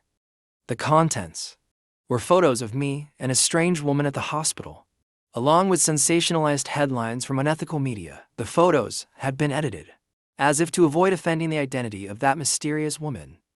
Her image was blurred out for him. Only I appeared in crystal clear HD, face and all. The Zhao family's power was no match for the Su family. When I got engaged to Su Wanli, everyone in the Zhao family knew they were marrying up. Now I've completely ruined both my name and the Zhao family's reputation. Zhao Mu had always been cautiously preserving it, terrified of offending the Su family even slightly. After finding out I caused such a huge scandal, Zhao Mu couldn't sit still anymore. She came straight to the Su residence in person. So the moment she saw me, she shouted at me furiously. In the past, no matter how unlikable I was, in front of her as an elder, I would at least restrain myself a bit. But now, Not only did I not admit fault, I even responded with sarcastic remarks. Zhao Mu gave me a fierce glare, thinking she'd deal with me properly once we got home. Then she softened her tone and politely spoke to Madame Su. Madame Su, it's my failure as a mother in raising him right. That's why he did such disgraceful things. Please rest assured, the Zhao family is not one without honor or shame. Bicken has done so many foolish things, and now we really don't have the face to cling to the Su family anymore. The engagement between the Zhao and Su families. Madam, I think it's best you call it off. Wanli is a good child. She deserves someone better. After saying that, Zhao Mu reached out to pull me away. But to her surprise, Madame Su showed no sign of being angry at all. In fact, she blocked Zhao Mu's hand. Her face turned cold, and she spoke in displeasure. You came in and started talking nonstop. From beginning to end. You never once asked what happened with Yichen. Is that how a mother should behave? Mrs. Zhao. Zhao Mu was left speechless, her eyes flickering between me and Madame Su. She opened her mouth, but stammered a little. Does Madame Su not know what he did? Then why don't you tell us? What exactly did Yichen do to make you come here as his mother and demand he kneel without even asking what happened? Madame Su said this, while tightly holding my hand in her fist. Don't be afraid. Grandma is here today. Grandma will stand up for you. Her voice was so firm. It felt like it struck me right in the heart. I was a bit stunned. I looked at the hand holding mine, and a wave of warmth rose from deep within. It seemed like, past or present, no one had ever chosen me so firmly like this old woman did. At this moment, in my heart, Madame Su felt even more like family to me than Zhao Mu, who shares my blood. Su Wanli stood nearby, thinking she might hear something from my inner thoughts. But strangely, I was completely quiet, letting Madame Su lead me to the living room. Everyone sat down. All right, let me hear what this is all about. Madame Su had me sit beside her. A bowl of frozen sweet dumplings was still on the table in front of me. Madame Su, ignoring everyone else, told me to eat. Her smiling expression was filled with undeniable affection. Song Jingnian watched with a bit of jealousy. He'd been raised in the Su household for over a decade and never received such treatment from Madame Su. Grandma, about Bicken. Song Jingnian stopped halfway. He made a face like he was in a tough spot. He looked towards Su Wanli, who hadn't said a word this whole time. Although I believe little brother Yichen isn't that kind of person, this incident still has a big impact on the Su family. If you have something to say it. Stop beating around the bush. Madame Su was getting a little impatient. I was happily eating the frozen sweet dumplings, as if none of this had anything to do with me. Exactly. Just say the woman ruined my engagement, then appeared late at night at the hospital. There you go. Even the media has written up the perfect headline for you. Why not make good use of it? The people present could hear my thoughts. Su Wanli and Zhao Mu nearly lost their composure. Zhao Mu especially looked uncomfortable. Her eyes glared fiercely at me. Whether the plan succeeds or not, all depends on whether Song Jingnian does his part. Otherwise, if it turns out the person in the photo is me, the whole scheme will collapse once it's exposed. Last night, Yichen was photographed at the hospital with a woman. Online rumors say they went there for an abortion. Two voices finished speaking simultaneously. Zhao Mu suddenly gasped sharply. She coughed uncontrollably. Su Wanli quickly signaled the servant to pour some water and politely handed her a tissue. And Zhao, please don't get worked up. Zhao Mu caught her breath slowly and looked at me in disbelief. The woman in the photo was their family's eldest daughter. Zhao Mu directly ignored everything Song Jingnian had just said. She hurriedly took out her phone, opened the photo sent by the stranger, and looked at it repeatedly and carefully. That blurred face in the photo. Meanwhile, Madame Su listened to Song Jingnian with a blank expression and showed no reaction at all. Seeing that no one responded, Song Jingnian started to feel that everything he said earlier sounded like tattling, so he quickly pulled out his phone. These are screenshots I saved this morning as evidence. Grandma, please take a look. As he spoke, he handed over his phone. Madame Su took the phone, then squinted at the photo. I was quietly peeking, waiting for Madame Su to blow up. But then she said, "Who took this photo? The technique's awful. They made Yichen look short." "Wait, madam, you're missing the point here." Zhao Mu and Su Wanli stayed calm. Only Song Jingnian was losing it. How did things turn out so differently than he imagined? "Wanli, go file lawsuits against the person who posted that tweet, and everyone who followed up with slander. Each one of them." With that, Madame Su handed the phone to Su Wanli. I was stunned. Help? What kind of potion did the original host feed Madame Su? Mind control soup. How can she trust me so unconditionally? This is not right. I can't let this great opportunity go to waste. Ahem, I cleared my throat. I was about to put down my glass dessert bowl. But before I could, Su Wanli interrupted me. The person in the photo is Sister Zhao. This also concerns the Zhao family's reputation. Shouldn't we notify them? Su Wanli cut me off and asked Zhao Mu. Zhao Mu gritted her teeth and said, "Of course. How dare they spread rumors? We must sue them until they go to jail." I looked up at the ceiling. So speechless, I felt like dying. How did Su Wanli know the woman in the photo was me? Sister. Su Wanli glanced at the now silent Zhao Mu. A faint smile forming at the corners of her lips. She had sent the screenshot to herself, and didn't forget to delete the photo from Song Jingnian's phone. She wiped it completely. After doing all that, Su Wanli placed the phone back on the table. She said calmly, "I'll handle things like this in the future. Don't let Grandma worry again. Anyone could hear it." Su Wanli was warning Song Jingnian. Only I looked at her, disappointed she wasn't more ruthless. I secretly gritted my teeth. You call that handling it? Can we please stick to the script? Wait, is this some kind of murder mystery game script? Honestly, I was kind of annoyed. Now that the misunderstanding's cleared, my mission progress is back to 0. But if I don't make use of such a good opportunity, it feels like a waste. I looked at Zhao Mu. Before anyone could react, I suddenly slammed my spoon onto the table. The porcelain spoon instantly shattered in two. Everyone jumped in shock. Even Madame Su flinched a little. She looked at me with concern, then watched as I suddenly stood up. I first looked at Zhao Mu sitting across from me. I accused him. Are you happy now? You humiliated me in front of Su Wanli. You stepped on my dignity satisfied? I know ever since I returned to this family, none of you were willing to accept me. You all think I'm unworthy of being the young master of the Zhao family. My very existence embarrasses you. If that's the case, why did you even come looking for me? Why didn't you just treat me as dead?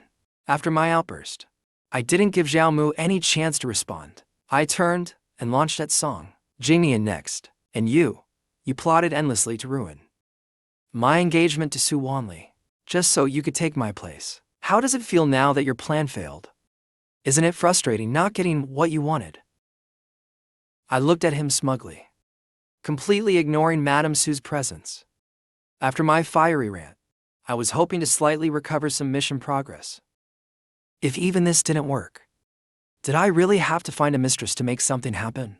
But if I did, I'd have to find someone prettier than Su Wanli. Otherwise, I'd just be hurting myself. Su Wanli was getting a bit of a headache. She glanced at the stunned Zhao Mu, and at Madame Su, who looked at me with concern. To stop me from causing more trouble, she could only get up and drag me away. Where are you taking me? I tried to shake her off, but found that her grip was tight. She didn't reply. She just led me all the way to the garden restaurant. After Su Wanli took me away, only Madame Su, Song Jingnian, and Zhao Mu were left in the living room. No one had expected any of what had just happened. Madame Su stared at the broken spoon I had thrown. After a moment, she said coldly to Mrs. Zhao, "Yichen is the grandson I've chosen. From now on, I don't want to hear the words break off the engagement, unless he himself tells me he doesn't like Wanli, and doesn't want to become the Su family's grandson-in-law. Only then will I accept it. As for you or the Zhao family, if you don't like Yichen, then let me be clear. The Su family can afford to raise him. If the Zhao family doesn't want him, the Su family does. Yes, I said it rather bluntly. Madame Zhao, I hope you understand. Yichen suffered enough as a child. I won't let him suffer again. If you don't welcome him, then let him live with me." Every word Madame Su said was filled with deep affection for me. If I hadn't known who my father was, even Madame Zhao would have started to doubt whether I was actually a lost child of the Su family. Same with Song Jingnian. No matter how much he thought about it, he just couldn't figure out what it was that Madame Su saw in me, but that didn't stop him from feeling threatened. Grandma, Bicken, and Su Wanli aren't married yet. Isn't it improper for him to move in? Madame Su cast a cold glance at Song Jingnian. What's so improper about it? Aren't you living in the Su family without being one of us? With that, Song Jingnian's face went pale. He clenched his fists tightly, unable to say a word. But Madame Su didn't stop there. She continued meaningfully. If you were smart, you'd hold on to your status as the child of heroes and live a good life instead of scheming. This was the harshest thing Madame Su had said. In the over 10 years Song Jingnian had lived in the Su family, though from the beginning, Madame Su hadn't liked that child much, because his parents had died and he was orphaned, all alone. So, when her son and daughter-in-law fostered him in the household, she turned a blind eye. But that didn't mean she would tolerate him meddling in the Su family's affairs, or bullying the grandson she had chosen. After all, someone who carried the Su family's legacy. How could he not see through Song Jingnian's petty schemes? Song Jingnian's face remained pale for a long while. With great difficulty, he muttered 3 words, then walked out of the living room like a lost soul. After watching Song Jingnian leave, Mrs. Zhao felt a bit awkward. She immediately felt a little embarrassed. Mrs. Zhao, you should go back too. I don't think Yichin will go back with you today. Let the old lady keep him for a simple homemade meal. Mrs. Zhao hesitated a little, but thinking of my accusations just now, she had no choice but to give up. She stood up and bowed. She said humbly, "Then I won't disturb you any longer. I've offended you in many ways today. I hope you won't be angry, madam." The old lady of the Su family waved her hand. "I'm not the one you should apologize to." Mrs. Zhao looked troubled. Seeing this, the old lady said earnestly, "A mistake is a mistake. Don't be too proud to admit it just because of your status. Since childhood, Bicken grew up away from home, so he never had a close bond with you. If you keep distancing him over such matters, you'll regret it sooner or later." I had lunch at the Su residence. Afterwards, I strolled through the garden with the old lady. During that time, I stopped obsessing over the task. Instead, thanks to her protection, I developed a genuine fondness for her. I was happy to chat with her. After a short stroll, Su Wanli contacted Zhao Qingyu to resolve the photo issue. Then she came to fetch me, and we got ready to leave. As we were leaving, the old lady held my hand and said with great affection, "If you ever get bullied, just come find Grandma." I felt a warm glow in my heart. I nodded sweetly. "From now on, come to the Su house whenever you want. There's no need to follow Wanli all the time." After saying goodbye to the old lady, I followed Su Wanli to the Zhao Group office building. After getting in the car, I opened the gift that the old lady had asked Su Wanli to pass on to me. Inside the bag was a finely crafted wooden box. I carefully opened it. Inside was a light purple jade pendant. My eyes lit up. I couldn't put it down, admiring it in my palm. While waiting at a red light, Su Wanli glanced sideways. Seeing the joy on my face, she thought I really liked the gift. But the next second, she heard my inner voice muttering, "This jade pendant is so beautiful. It must be worth a lot. I'll take it to a shop tomorrow to find out." She became a little suspicious. Did the Zhao family not give him any allowance? Why does he sound so short on money? After some hesitation, Su Wanli cautiously asked, "Are you short on money?" Yeah, my head was full of thoughts about how much the pendant could sell for. I didn't think much of it. I just casually replied to Su Wanli. Upon hearing this, Su Wanli's grip on the steering wheel tightened slightly. Thinking of how Mrs. Zhao treated me today, she could tell what my situation in the Zhao family was like. Before she could say anything else, I lovingly placed the jade pendant back into the box and asked in return, "Why are you asking this?" Su Wanli glanced at me and at the box in my hand. I noticed her gaze and instinctively hid the box behind me. This was a gift from Grandma. You're not allowed to have designs on it. Just then, the traffic light turned green. Su Wanli looked away from me. While driving, she said, "You know it's a gift from Grandma. Just don't secretly sell it." Was it really that obvious that I wanted to sell the pendant? Su Wanli followed up on my inner thoughts and continued, Your thoughts are written all over your face. If one day I see it at an auction, you know what the consequences will be. I narrowed my eyes and asked curiously, what consequences? Suwanli pursed her lips, her mind racing. Considering the task I had been nagging about lately, she couldn't possibly say anything that would work in my favor. So she said, if you sell the jade pendant, you can forget about receiving any more gifts from Grandma. As expected, Suwanli's move directly grabbed my weakness. For someone obsessed with money, this was definitely the worst outcome. Don't slander me like that. I never had any intention of selling the jade pendant. I immediately hugged the box, damn it. She actually used this to threaten me. Then you've hit the wrong target. I won't sell it then. I can't sell it now anyway. Once I complete all my tasks, you won't have any say in it. Last night, Lynn drove calmly, the corners of her mouth lifting unconsciously, but she said coldly on purpose, you better be. I snorted softly, turned my head to look out the window, and said nothing. An hour later, the two arrived at the Zhao group. At this moment, Zhao Jingyan was in a meeting, discussing how to handle the situation. Upon hearing from the assistant that Suwanli and I had arrived, Zhao Jingyan signaled to pause the meeting. She got up and left the conference room. At the office door, Zhao Jingyan saw me standing next to Suwanli. I grinned at her, big sis. Zhao Qingyun looked indifferent, seeing that I was completely unaffected by the photo incident. You can still laugh, seeing your dearest sister.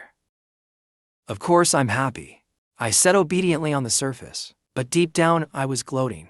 Of course I had to smile. If conditions allowed, I'd be setting off firecrackers in celebration. Someone's helping me draw hatred. I can just lie low and complete tasks. And this is just the beginning. You'll be crying later. Suwanli and Zhao Jingyu both listened with unchanged expressions. Neither revealed that they could hear my inner voice, but from my inner thoughts, they both confirmed that I didn't orchestrate this event myself.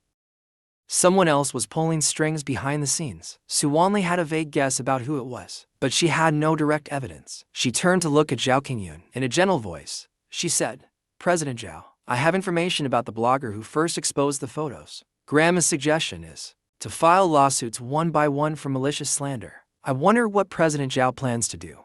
Zhao Jingyan temporarily put aside what she heard from my inner voice to deal with the matter at hand first. She didn't answer Suwanli immediately, but instead led the two of us into the office. After having us sit down, Zhao Jingyan took out a stack of documents and handed them to Suwanli. These are the records of the people responsible for the rumors. Everything is in here. I looked at the stack of documents on the table, almost as thick as a Xinhua dictionary. Dark lines formed above my head. That was fast. Looks like they're planning to make an example. Song Jinian probably never imagined. He just wanted to mess with me, but ended up getting himself into trouble. I was a bit curious. If Suwanli knew this was related to Song Jinian, how would she protect him? Zhao Qingyun silently looked at Suwanli, her gaze more probing than before. There's hardly any pure love in elite families, so Zhao Qingyun didn't care that Suwanli still had another man in her heart while being engaged to me. To put it more bluntly, Zhao Qingyun didn't care about this younger brother, but that was in the past. Ever since she could hear my inner thoughts, since then, she started paying attention to this younger brother, intentionally or not. Suwanli still didn't know that Zhao Qingyun could hear my thoughts just like her. So, when she received her gaze, she didn't think much of it. Looking at the documents on the table, she said thoughtfully, President Zhao, I have a presumptuous request.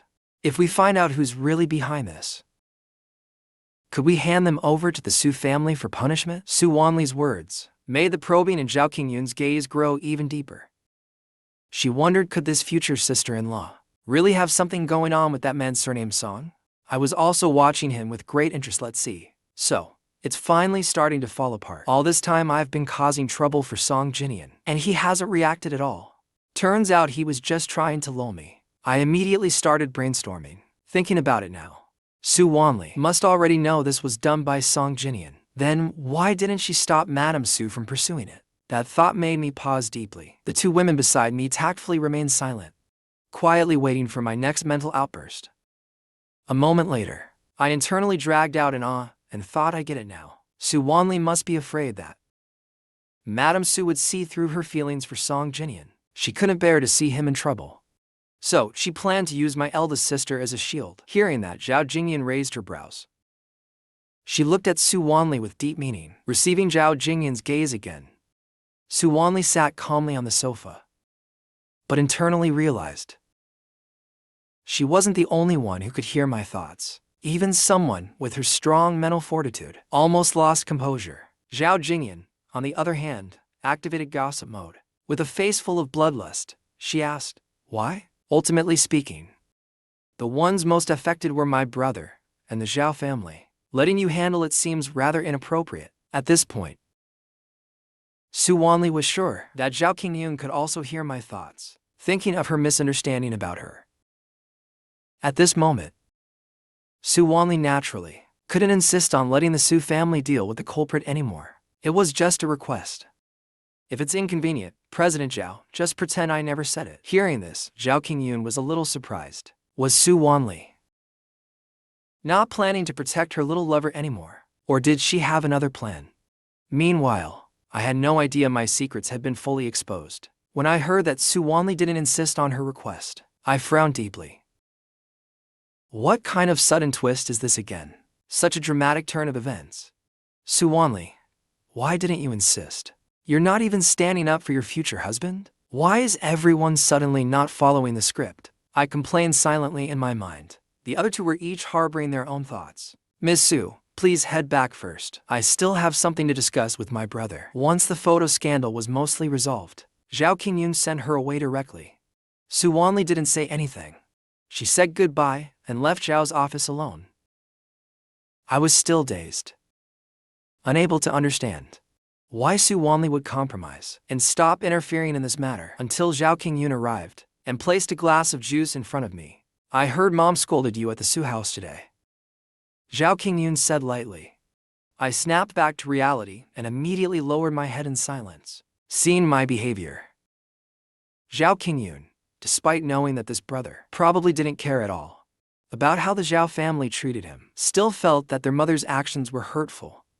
About today, let me apologize on Mom's behalf. As she spoke, Zhao Qingyun quickly tapped something on her phone screen, just as I was about to start whining again and earn some hate points.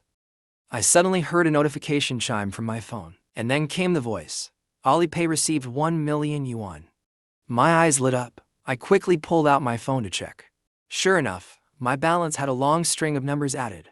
I counted it rapidly, and my smile was almost impossible to hide. Is this compensation? I struggled to suppress the corners of my mouth and pretended to be sensible, saying, I'm actually not angry. I also understand how Mom felt. There's no need for you to apologize, big sis. As expected of a beautiful and rich CEO. So many zeros, so much money, I love it. Suddenly, I felt a little bad about how tragically she dies in the end. Maybe, for the sake of the money she gave me, I'll buy her a nicer coffin when the time comes. Yes, it's settled then. I'm really such a good person. Zhao Qingyun, who was drinking tea, choked immediately.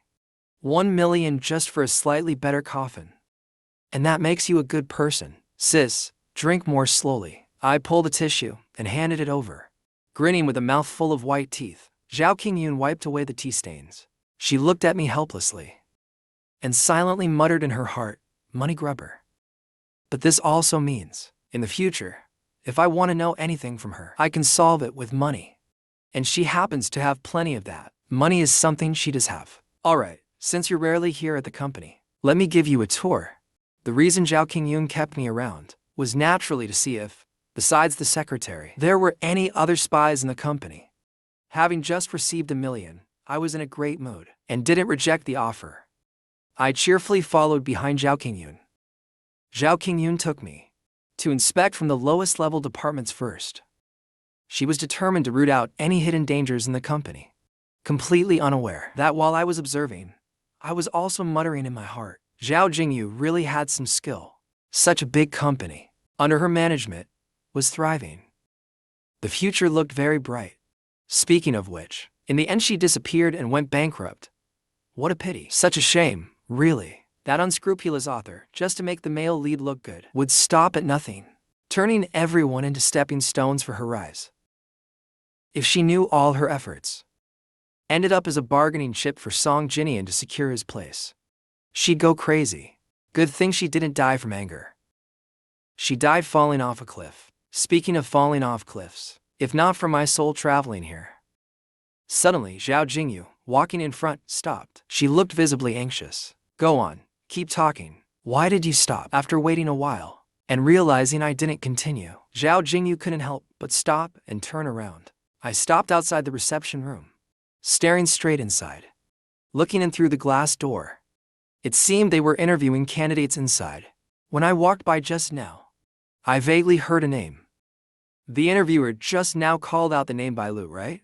If I remember correctly, that Bailu later became Zhao Qingyun's new artist, and helped her avoid quite a few troubles.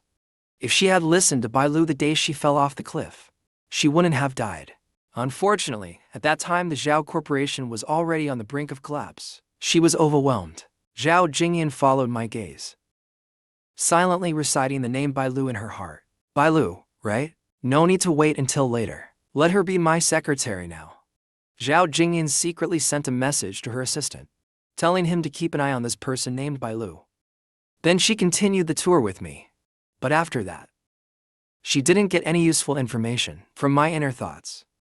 We stayed at Zhao Corporation until the afternoon.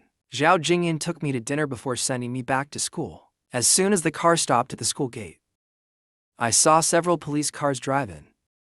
I raised an eyebrow, guessing it might be related to Li Qian. Sure enough, after saying goodbye to Zhao Jingyan and walking into the school, I saw police officers in uniform questioning people who had contact with Li Qian.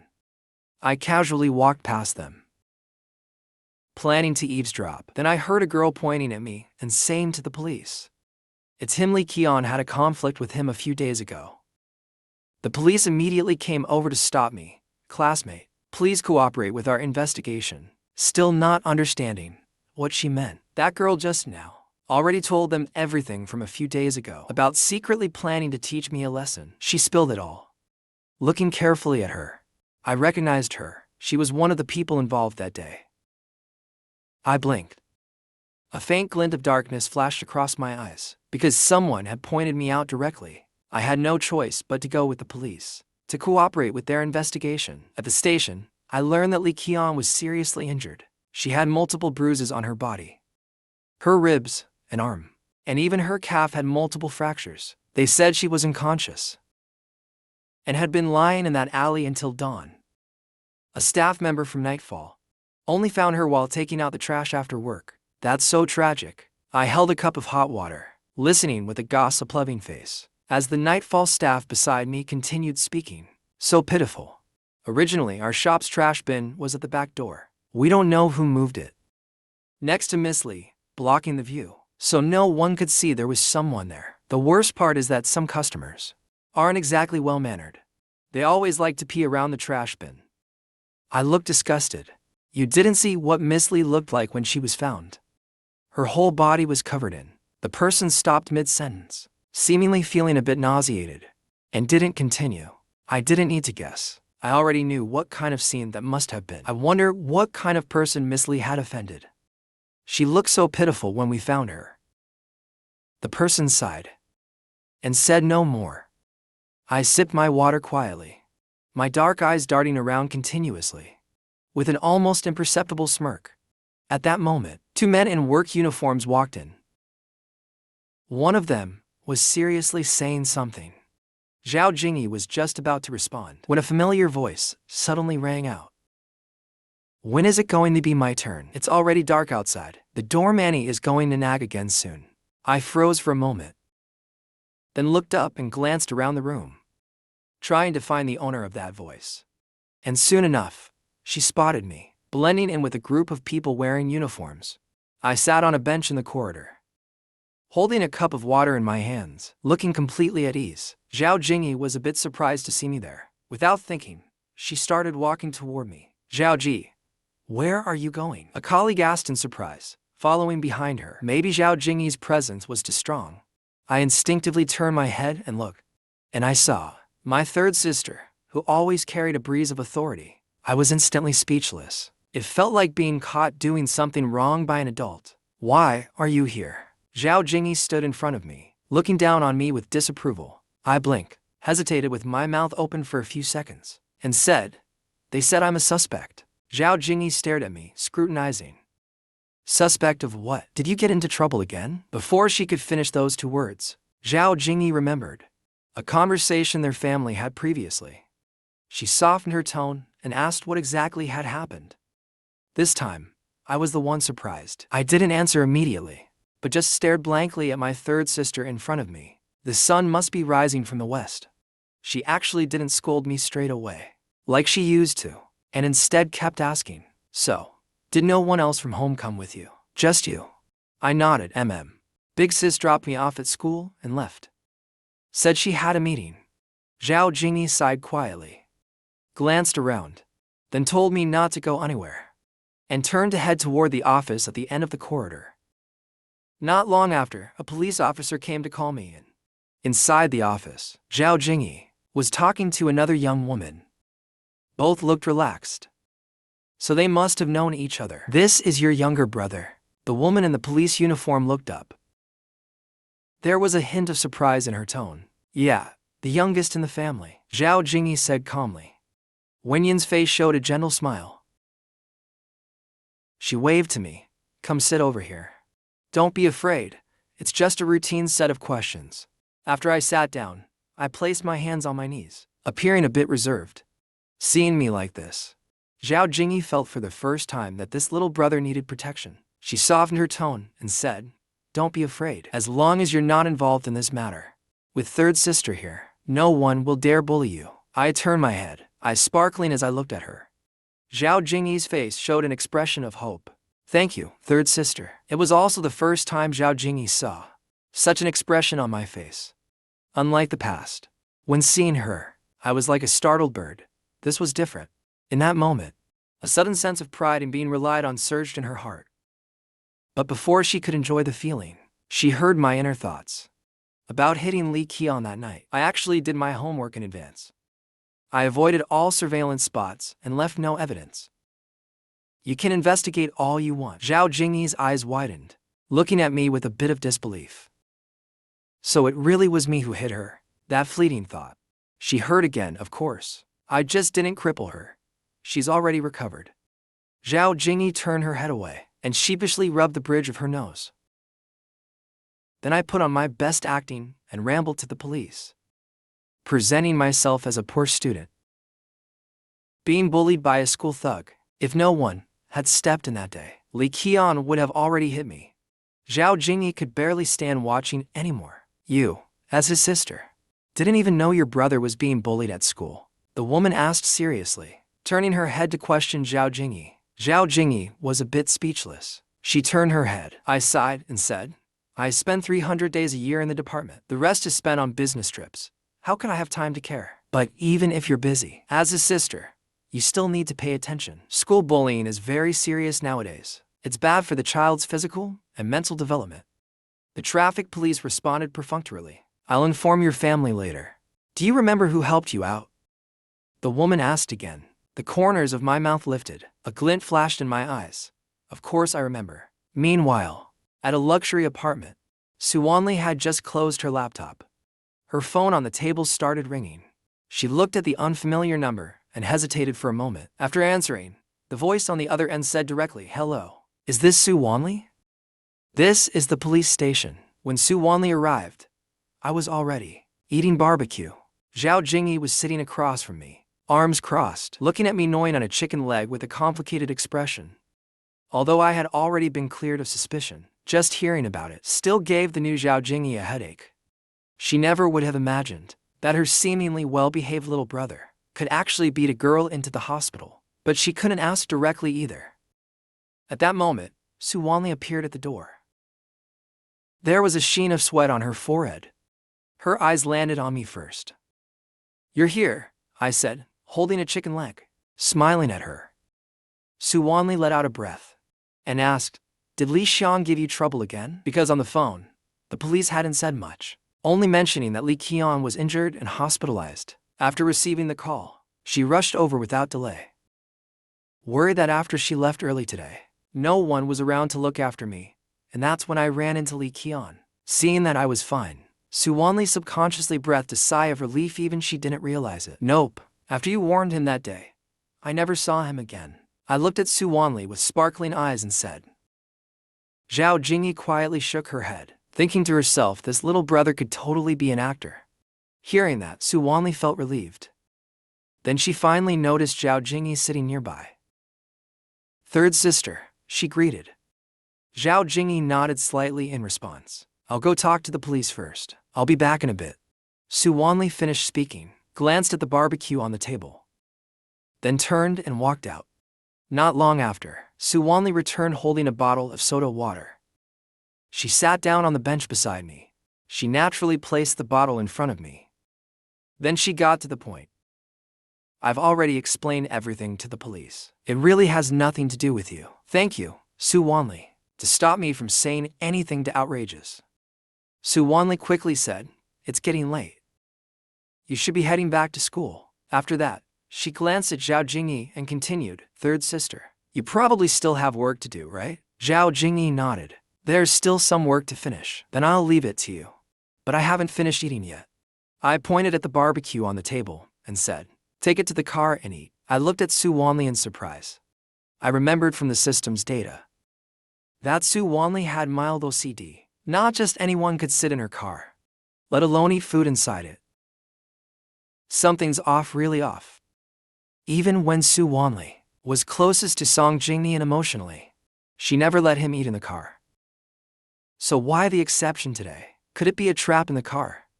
Having traveled through multiple worlds, I've experienced a lot. When it comes to abnormal situations like this, I've always been very cautious. Zhao Jingyi almost burst out laughing at my thoughts, afraid she might accidentally give herself away.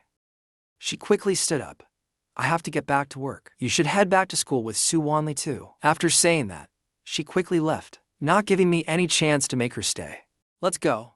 I had no choice but to grab the half-eaten skewers. I followed behind Suwanli like a happy puppy. When we got to the car, I naturally sat in the back seat. The car cruised steadily down the road.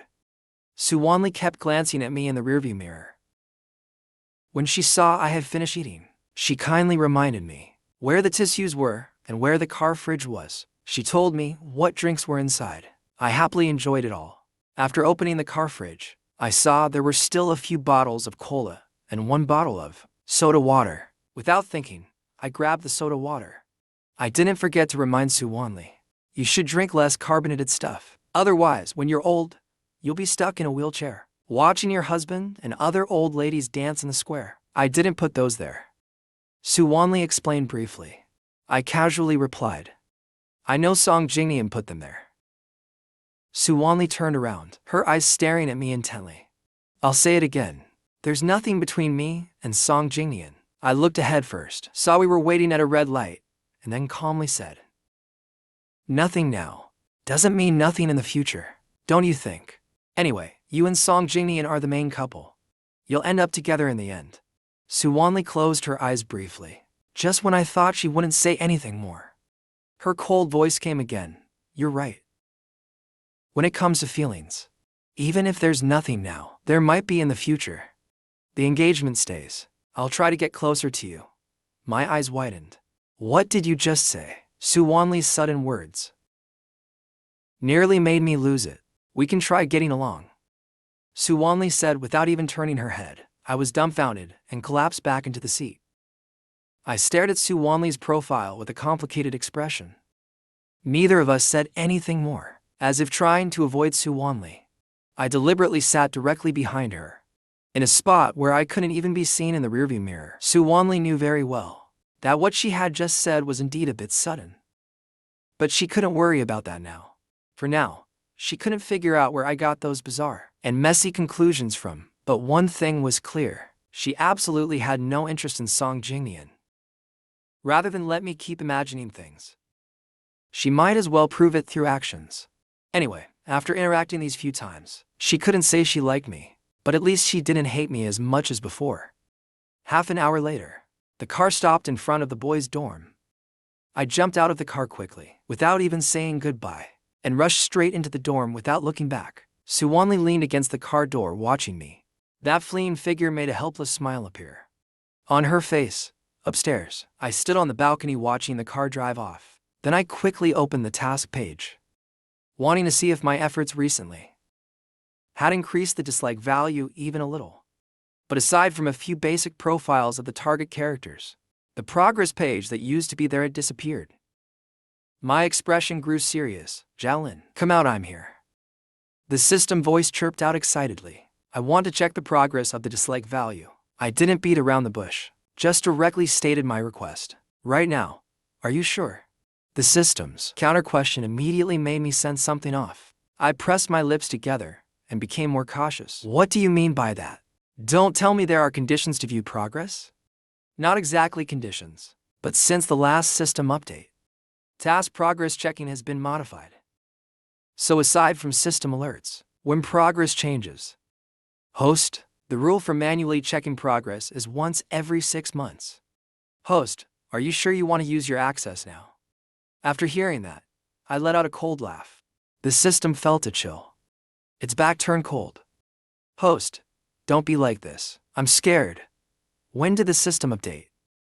How come I wasn't informed? The system instantly lost its confidence. Its voice immediately dropped in volume. It was while you were sleeping. I sneered, my expression cold. Oh, really? So now the host doesn't even get notified about upgrades? Then does that mean I can also choose not to do this task? I may seem easygoing on the surface, but the system that has followed me for years knows I'm not someone to be messed with. If truly angered, I'm fully capable of going down together with it. No, host, please let me explain. Because this mission is semi-custom. The system compatibility is still somewhat lacking. Which means all settings of the task system must be rematched. And the rematching progress depends on the host degree of integration with this world. So this time, the system update was random. I quietly listened, trying to estimate how much of what the system said was true. The system knew I wasn't easy to fool. While I was lost in thought, it offered another show of sincerity. Host, how about this? I'll secretly grant you 1 extra access. I replied sarcastically. What are you doing, begging me with scraps? I only have 1. If I give you more and the main god finds out, I'll be erased.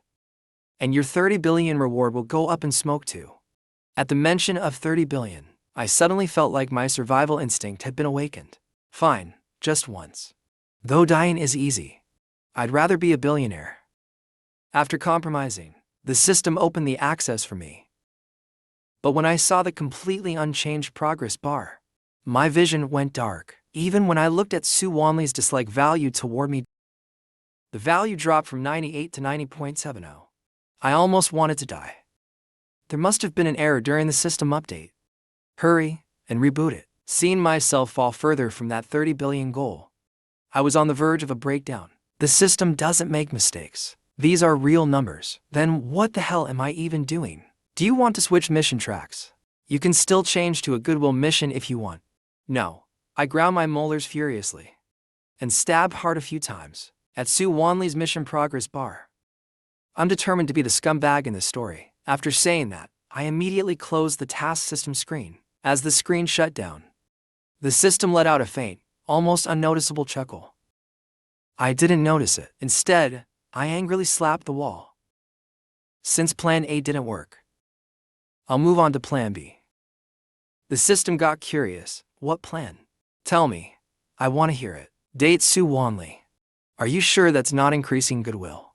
It remembered clearly. Most redemption missions involved capturing the protagonist's heart and falling in love. Never had it heard of a mission that raised hatred through dating. I sneered coldly, full of confidence. Who says dating always means building affection? I can pretend to date her at first.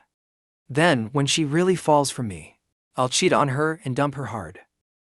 By then, Su Wanli will definitely hate me to death. I let out a villainous laugh, making the system feel chills on its scalp. I feel like Su Wanli might just go crazy instead. The system disappeared right after saying that. Meanwhile, just as Su Wanli got home, she received a message. Aren't we dating now?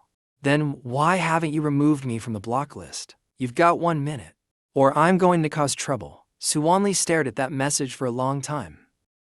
Her mind filled with flashes of all the changes I had gone through recently, As if she made some kind of decision, she removed a friend from the blacklist who had been there for 2 years. After that, she went back to the study and turned on the computer. Suwonlee had already begun gradually taking over company matters. As long as nothing was happening at school, she would stay at her apartment. Right now she was sitting in front of the computer, staring at the screen with a serious expression, looking at something. Suddenly, a ding-dong broke the silence. Suwonlee didn't have time to check who sent the message. And then it was ding-dong, ding-ding-dong, ringing more than a dozen times in a row. I sent her over a dozen messages in one go. If we're going to be in a relationship, then we need to take it seriously. I have a few conditions. You need to read them carefully. If you can't meet them, then forget it. Suwonlee carefully read all the messages I sent, imagining how I looked while typing out those conditions. The corners of her lips curled up unconsciously. She didn't even hesitate and replied directly, okay. I had thought Suwonlee wouldn't agree to my 6th condition. After all, to him, Song Jinhyun was someone special. But when I saw her reply, the last bit of hope in me was instantly shattered. I threw my phone onto the bed and fumed. Damn it. Where exactly did it go wrong? In the quiet dorm room, Lin Luji heard a loud thud and quickly covered the small desk lamp on the table with his hand. He carefully looked back at my bed, thinking he had disturbed me by studying late at night. Sorry, did I disturb your rest? He asked softly. Lin Luji mustered his courage and asked in a low voice. Hearing his voice, I stuck my head out from behind the bed curtain and saw Lin Luji looking timidly at me. No, go ahead and keep reading, I said. Lin Luji let out a sigh of relief and added, if the light is too harsh, I can dim it a bit more. I glanced over. His desk lamp was so dim it barely gave off any light. If you dim it any further, you might as well give up on your eyes. Turn it up a bit. My curtain blocks the light. It won't bother me. As soon as I said that, Lin Luji's gaze toward me changed. The negative rumors in his heart about his supposedly outrageous roommate began to shift. After I lay back down again, Lin Luji finally smiled slightly. He stared at the desk lamp, and a warm feeling rose in his heart.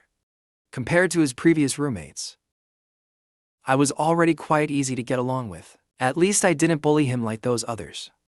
That night, I had insomnia. When Suwonlee called, I was still awake, staring straight at the ceiling. What is it? I answered the call weakly. Didn't sleep well. Hearing my voice, Suwonlee asked gently. I froze for a few seconds. My frozen brain slowly began to function. Since I didn't respond, Suwonlee continued. I bought breakfast. I'm downstairs at your dorm. Why did you buy me breakfast? Obviously, I had forgotten what I told Suwonlee last night. All those messages. Suwonlee wasn't angry at all. Instead, she patiently said, didn't you say, I have to buy you breakfast every day? Her words instantly triggered my memory. I sat up abruptly. I totally forgot about that. Wait for me a second. No rush. Take your time. I'll wait for you. I have to admit, putting aside the set pairing from the original novel, Suwonlee really is a great partner choice. At least, before she turned dark. If it hadn't been for Song Jinhyun doing all those things to provoke him, Suwonlee might not have blackened into someone so twisted and obsessive. I quickly got out of bed, washed up, and went downstairs. Suwonlee's appearance downstairs once again became a hot topic among the guys. They discussed it with great interest, all guessing whether she was waiting for Song Jinhyun or for me. Not long after, news that Suwonlee had shown up downstairs at the dorm spread to Song Jinhyun's ears. Jinmyeon, Suwonlee is definitely here for you. She even brought breakfast. Hurry down there. Lee Yaochuan ran in from the balcony, excitedly speaking to Song Jinhyun. Song Jinhyun was thrilled inside, but on the surface, he looked conflicted. I don't know if I should go down. If Zhao Yichen sees me, he'll go crazy again. What are you afraid of? Did you forget the recording I sent you that day? Suwonlee already warned Zhao Yichen not to mess with you again, with her protecting you. What are you still afraid of? Lee Yaochuan said while pulling Song Jinhyun outside. Go on already. Don't keep her waiting too long. Song Jinhyun was half pushed, half willing as he went downstairs, walking towards Suwonlee with a joyful expression. When I arrived, I saw Song Jinhyun standing in front of Suwonlee, not sure what they were talking about. I narrowed my eyes. A dangerous gleam flashed in my gaze. Women really are fickle. Their words are as good as farts. But it's fine. This just makes completing the task easier. A voice filled with cold sarcasm reached Su Wanli's ears. She looked up and saw me standing not far away, full of mockery. Su Wanli pursed her lips. Looking somewhat displeased, she glanced at Song Jinian. I'll say it one last time. Don't come near me while we're at school. With that, she walked past Song Jinian and headed toward me. Song Jinian's face turned pale. The smile on his face couldn't be maintained. He wanted to call out to Su Wanli, but the other person ignored him completely. Su Wanli walked up to me. She handed me the breakfast in her hand. The next second, I slapped Su Wanli's hand away. Staring at her with sarcasm, I said coldly, "This isn't a garbage dump. I don't take things others don't want." The hot soy milk spilled from the bag instantly. Su Wanli seemed to have already anticipated my reaction, but she wasn't angry.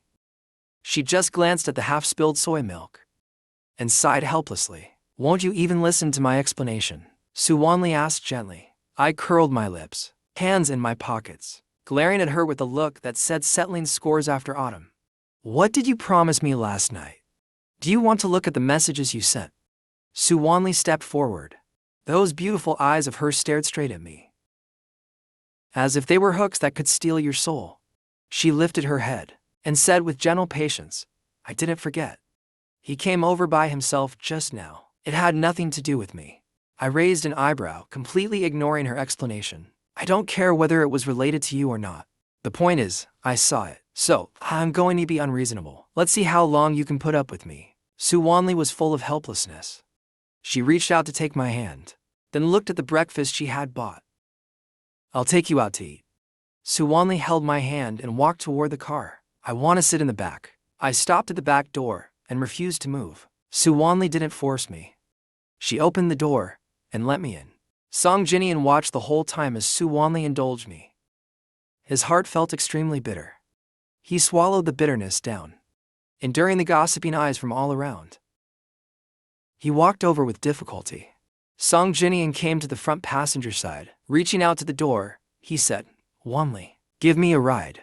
I need to go out too. Su Wanli didn't say a word. She just looked toward me in the back seat. Take a cab yourself. My boyfriend doesn't like other guys riding in my car.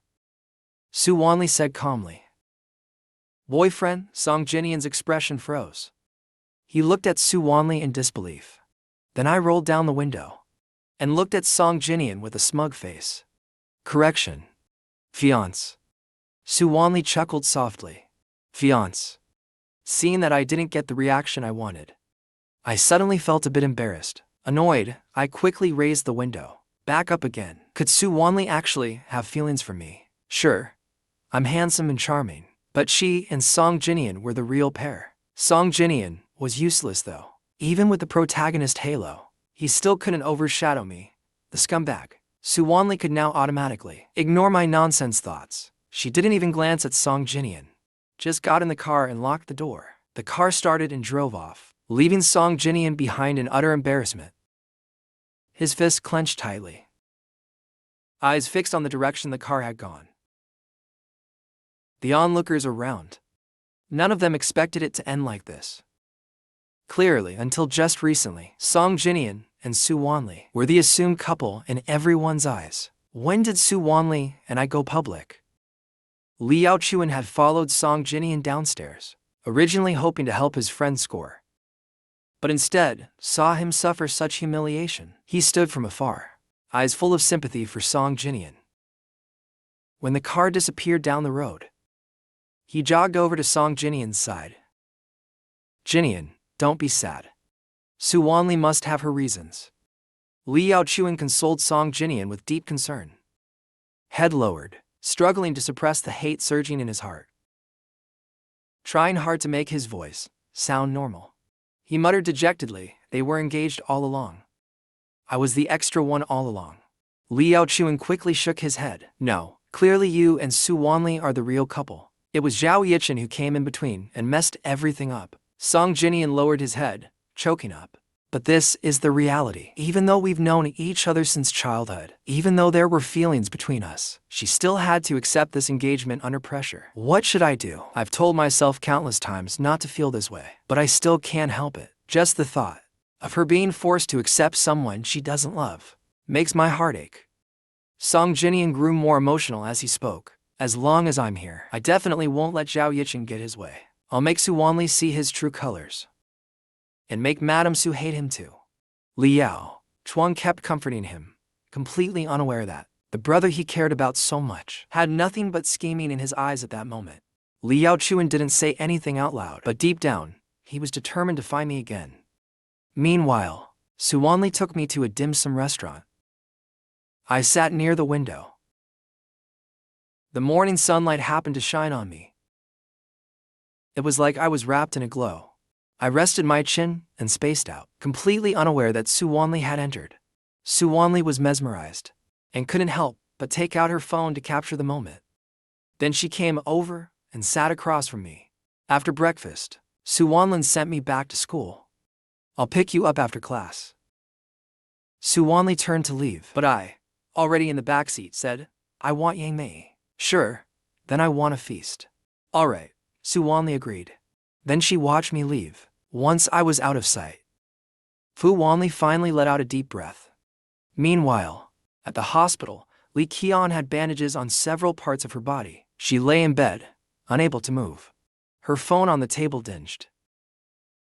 She quickly picked it up and saw a WeChat message from Song Jinian. Li Qian, am I really that useless? Why didn't she choose me? The moment Li Qian read the message, she immediately knew I had approached Song Jinian again. Thinking about her current condition, unable to protect him, Li Qian felt a wave of guilt. Once I'm discharged, I'll go find him and settle the score. After a sleepless night, I was drowsy as soon as I entered the classroom. I just lay down on the desk. Students had started coming in one after another. Everyone tacitly stayed away from me. When Lin Liji came in with books in hand, he looked around and found me. Then he walked straight over. Seeing me asleep, he sat down beside me without waking me. Lin Liji gently placed the textbook next to me and quietly sat there. Everyone thought I was hard to get along with, but Lin Liji thought I was the easiest person to get along with. I noticed someone sit down next to me, but I didn't look up. Soon after, a group of people walked in, heading straight toward Lin Liji. Lin Liji, come out, we need to talk. The one speaking was Lin Luji's former roommate. 3 more guys followed behind him, their eyes fixed on him like venomous snakes. Lin Luji's face turned pale. He didn't even dare to breathe loudly. I'm talking to you. Seeing that Lin Luji didn't respond, the tone became annoyed. Lin Luji clenched his fists tightly, struggling internally for a moment, then softly said, class is about to start. The guy sneered, so you mean you're not going? Lin Luji's hands were clenched even tighter. He gathered his courage and replied, I've already moved out of room for 101, and we're not even that close. Oh, moved out, and now you've grown a spine, huh? Is it because this young master didn't take good care of you before? Lin Luji's head was already as low as it could go. One of the guys beside him got annoyed by his answer and reached out to shove Lin Luji's head. Getting bold now, huh? Even daring to disobey Zhang Xiao's orders? Lin Luji was caught off guard, and with that shove, he bumped straight into me. I was trying to catch up on sleep, already sleeping lightly because of the noisy environment. That bump immediately set me off. Can't you understand human language? He said he doesn't know you. Can't you get that? I looked up and said coldly, Zhang Xiao. At first, they didn't realize the person sitting next to Lin Luji was me. Now seeing me, they were stunned. Then, with sarcasm, one of them said, oh, I thought it was someone important. Turns out it's that clingy guy who keeps chasing after Su Wanli. Young Master Zhao, why aren't you chasing your fiancée today? Or is it because she doesn't like you at all? I closed my eyes and let out a cold snort. Then I suddenly stood up, glaring coldly at Zhang Xiao and his crew. But I was speaking to Lin Luji. Sit back down. Lin Luji hesitated for a few seconds, worried that he'd brought trouble to me. He quickly said to Zhang Xiao and the others, I'll go out with you. But just as he was about to leave, someone grabbed his collar. I held onto his shirt, pulling him toward the inside seat. Then I walked up to Zhang Xiao, staring coldly at them. With an icy tone, I said, "Repeat what you just said." Maybe it was the chill I gave off. But Zhang Xiao and the others felt the pressure from me. A sense of fear rose in their hearts. One of them stammered, "Isn't it true though? Everyone in school knows about your stuff. We can't even talk about it. Besides, we're here for Lin Luji. What does it have to do with you?" I curled my lips coldly and turned my head slightly. "Because you're disturbing my sleep. I'm not a patient person. Either you leave on your own, or..." Double quotes as I spoke. I picked up the textbook on the desk and rolled it up, clearly implying I was about to act. "I'll personally escort you out." The way I looked made it clear I wasn't joking with them. The rolled-up book slapped into my palm repeatedly, my sharp gaze fixed on the group in front of me. I started counting down. Class was about to start, and students were beginning to find their seats. They looked over curiously. One of the boys behind Zhang Xiao glanced around, then leaned in to whisper something in his ear. It was like he found a way to back out gracefully. Zhang Xiao glared unwillingly at Lin Luji behind me, then left with a warning remark, strutting away with his group in arrogance. I sneered coldly, then tossed the book back onto the desk. Laying back down and resuming my nap, Lin Luji stared the whole time, completely at a loss. He wanted to thank me for stepping in, but seeing me already lying down again, he didn't dare disturb me. He had no choice. Lin Luji had no choice but to continue sitting next to me. In the original story, my grades were poor most of the time during class. I wouldn't even show up in the classroom. The teachers often turned a blind eye to my frequent absences, let alone saying anything about sleeping in class. Today, the professor couldn't come for some reason, and her student came to teach instead. When the class bell rang, I slowly lifted my head. Rubbing my eyes, I leaned over to the textbook Lin Luji brought for me. In a soft voice, I said, "Thanks." Lin Luji was a bit flattered, quickly waving his hand. "No need to thank me." I lazily flipped open the book, pretending I was going to seriously pay attention in class. Just then, a sarcastic voice came from the podium. "So our school's internet-famous young master finally decided to show up. Is it because he's ready to turn over a new leaf and study hard? That's why people should have self-awareness. No matter how good your background is, stay low-key. If all you rely on is family background, you don't deserve a good partner." From the senior's words, it wasn't hard to hear the hostility toward me, meeting his mocking gaze. I slightly curled my lips, then leaned back in my seat, book still in hand. I stared directly at him. He looked to be in his early 20s, fashionably dressed, wearing quite a few brand names. Although I wasn't into brands myself, I could tell at a glance that the ones he wore were among the cheapest. What I found interesting, though, was that although he was a few years older than Su Wanli, he had a great academic advisor. In academic discussions, he had met Su Wanli several times. Most likely, he also had a bit of a thing for Su Wanli. Originally today, out of respect for the teacher, I showed up even though I didn't like studying. But if someone insists on walking into my line of fire, then I won't waste the opportunity. After all, I still have a mission. The target is in this school. Thinking of that, I let out a slight smile. I said lightly and cheerfully, "What? Are you one of the thousands of male fans of Su Wanli too? What a pity then.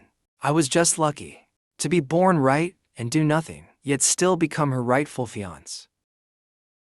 By your logic, instead of mocking me here, you should go study hard and work on finding some academic topics you can talk to Su Wanli about. Show up more often in front of her. Maybe she even remember your name." "What nonsense are you spouting?" The boy was struck right in the heart. Like a wild cat whose tail got stepped on, he bristled immediately. I chuckled softly, as if chatting with a friend. What's wrong with liking someone? It's not embarrassing. Besides, Su Wanli is indeed outstanding. Her family background, talent, appearance, intelligence, and abilities, all flawless. You liking her only proves my fiancé is exceptional. It's not like I'm going to eat you, right? The boy's face turned red. He had thought this time I would just silently endure it like I always did. Never expected I'd humiliate him in front of the whole class. Why so quiet now? Weren't you talkative just now? Could it be I hit too close to home? Uncomfortable, are we? I crossed my legs, with an air of careless defiance. Continuing, you said your professor asked you to entertain guests. Then just do your task properly. Why mess with me? You can't win in an argument. Your family background can't compare to mine. And aside from good grades, what do you have? Do you think these things you wear, those low-end brand names you scavenged from second-hand markets, really mean anything? I showed no mercy. As I tore down the last bit of the boy's dignity, the boy stood on the podium, feeling the stares of the whole class. It felt like being stripped bare. He clenched his fists tightly, standing there awkwardly for a moment. In the end, he couldn't take it and dashed out the door. Seeing him run away, I let out a disinterested tsk. If nothing unexpected happens, my second sister should show up soon. Kind of looking forward to it. Our first meeting. What kind of surprise will she bring me? As expected, just like I thought. That boy exaggerated what happened earlier and told his professor. Coincidentally, his professor was the overprotective type. It wasn't long before the matter reached Zhao Ruoyo. When I was called to the office, it already felt like a courtroom trial. Zhao Ruoyo is 27 this year and holds the youngest professor position at the university. She studied and developed her career abroad for years. Later, she achieved outstanding academic results, and upon returning home, was appointed as a professor. Her appearance resembles Zhao Qingyun's, but her temperament is quite different. Compared to the domineering eldest sister and the forensic doctor third sister, Zhao Ruoyo gives off a gentle and scholarly aura. Looking at this second sister I met for the first time, I felt a sense of admiration in my eyes. The Zhao family really has good genes. Among all the kids, each excels in their own field. Highly accomplished. Only the original host was a piece of trash. Professor Zhao, he's here. Speak up then, said an old man in his 50s. A few strands of gray hair stood atop his head, and he wore thick old-fashioned glasses.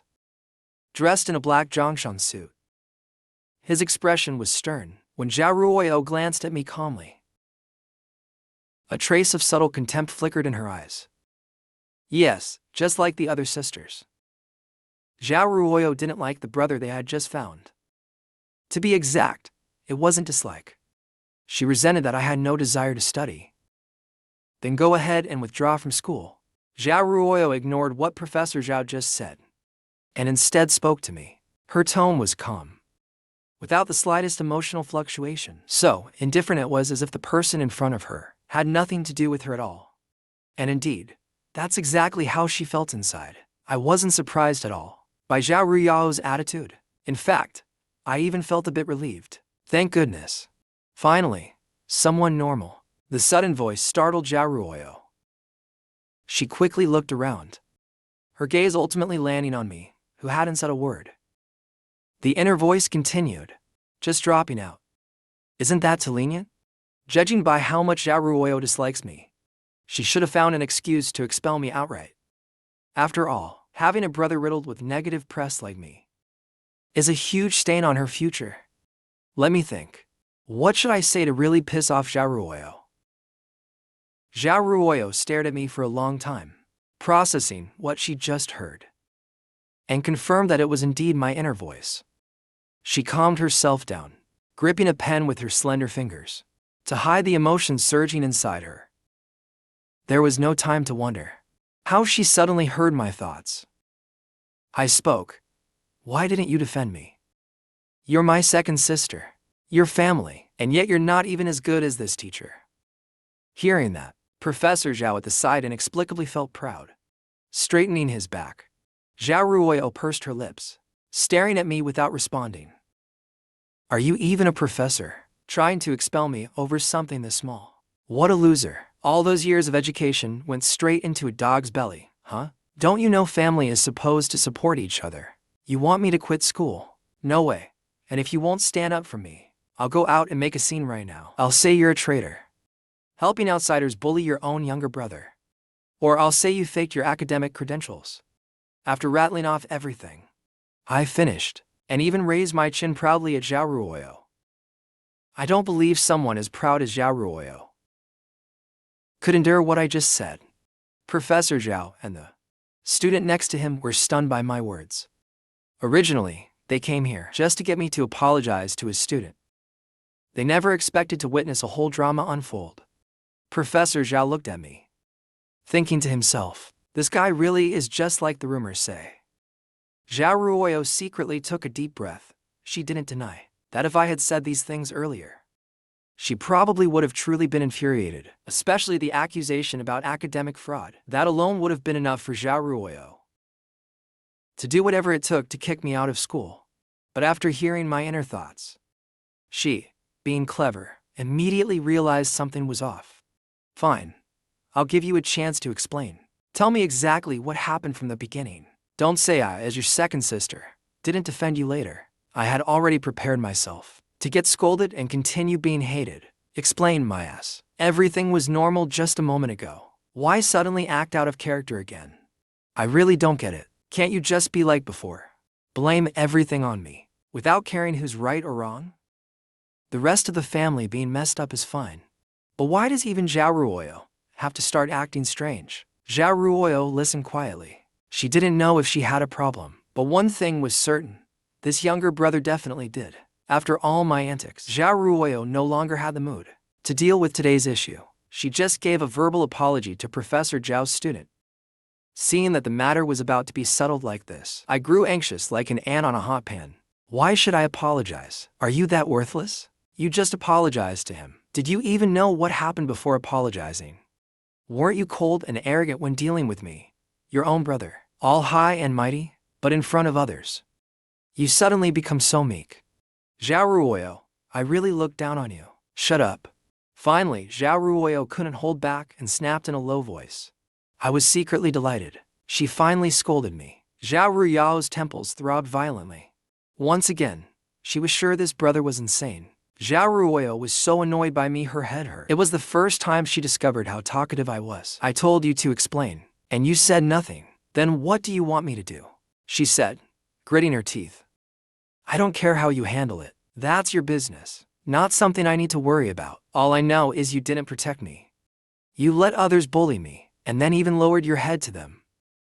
I was fully playing the role of a troublemaker, swearing to maximize Zhao Ruoyo's disgust for me. Sure enough, under my antics, a system notification suddenly rang in my head. System detects mission progress. Zhao Ruoyo's disgust increased by 2 points. That voice was pure heavenly music to my ears. After days of repeated setbacks, I was so excited I couldn't help but burst into laughter. The 3 people present all saw me suddenly laughing. They simultaneously assumed I had lost my mind. Professor Zhao's expression turned awkward. He turned and gave his student a look. The 2 quickly found an excuse to leave. Just as they stepped out of the office, Professor Zhao quietly said to his student, "Don't mess with him again. If you see him on the road, walk around him." As soon as he finished, the 2 looked up and saw someone already waiting outside the dorm. The boy's eyes lit up immediately. "Suwanli, why are you here?" Professor Zhao quickly masked his awkwardness and greeted her with a smile. Suwanli, she pretended not to hear the whisper between the 2 just now. She nodded at them calmly. "I came to get my boyfriend for lunch," she said. Boyfriend? Professor Zhao had interacted with Suwanli quite a bit. He had never heard she had a partner. He said in surprise, "You're dating someone. Bring him around for me to meet next time." Just as he finished speaking, my voice came from behind. "No need to wait. You can meet me now." Professor Zhao turned around. The smile on his face instantly disappeared. His eyes darted back and forth between me and Suwanli. I walked over to Suwanli with a grin on my face, took her hand, and glanced provocatively at that guy. "That's right, I'm not just her boyfriend. I'm also her fiancé."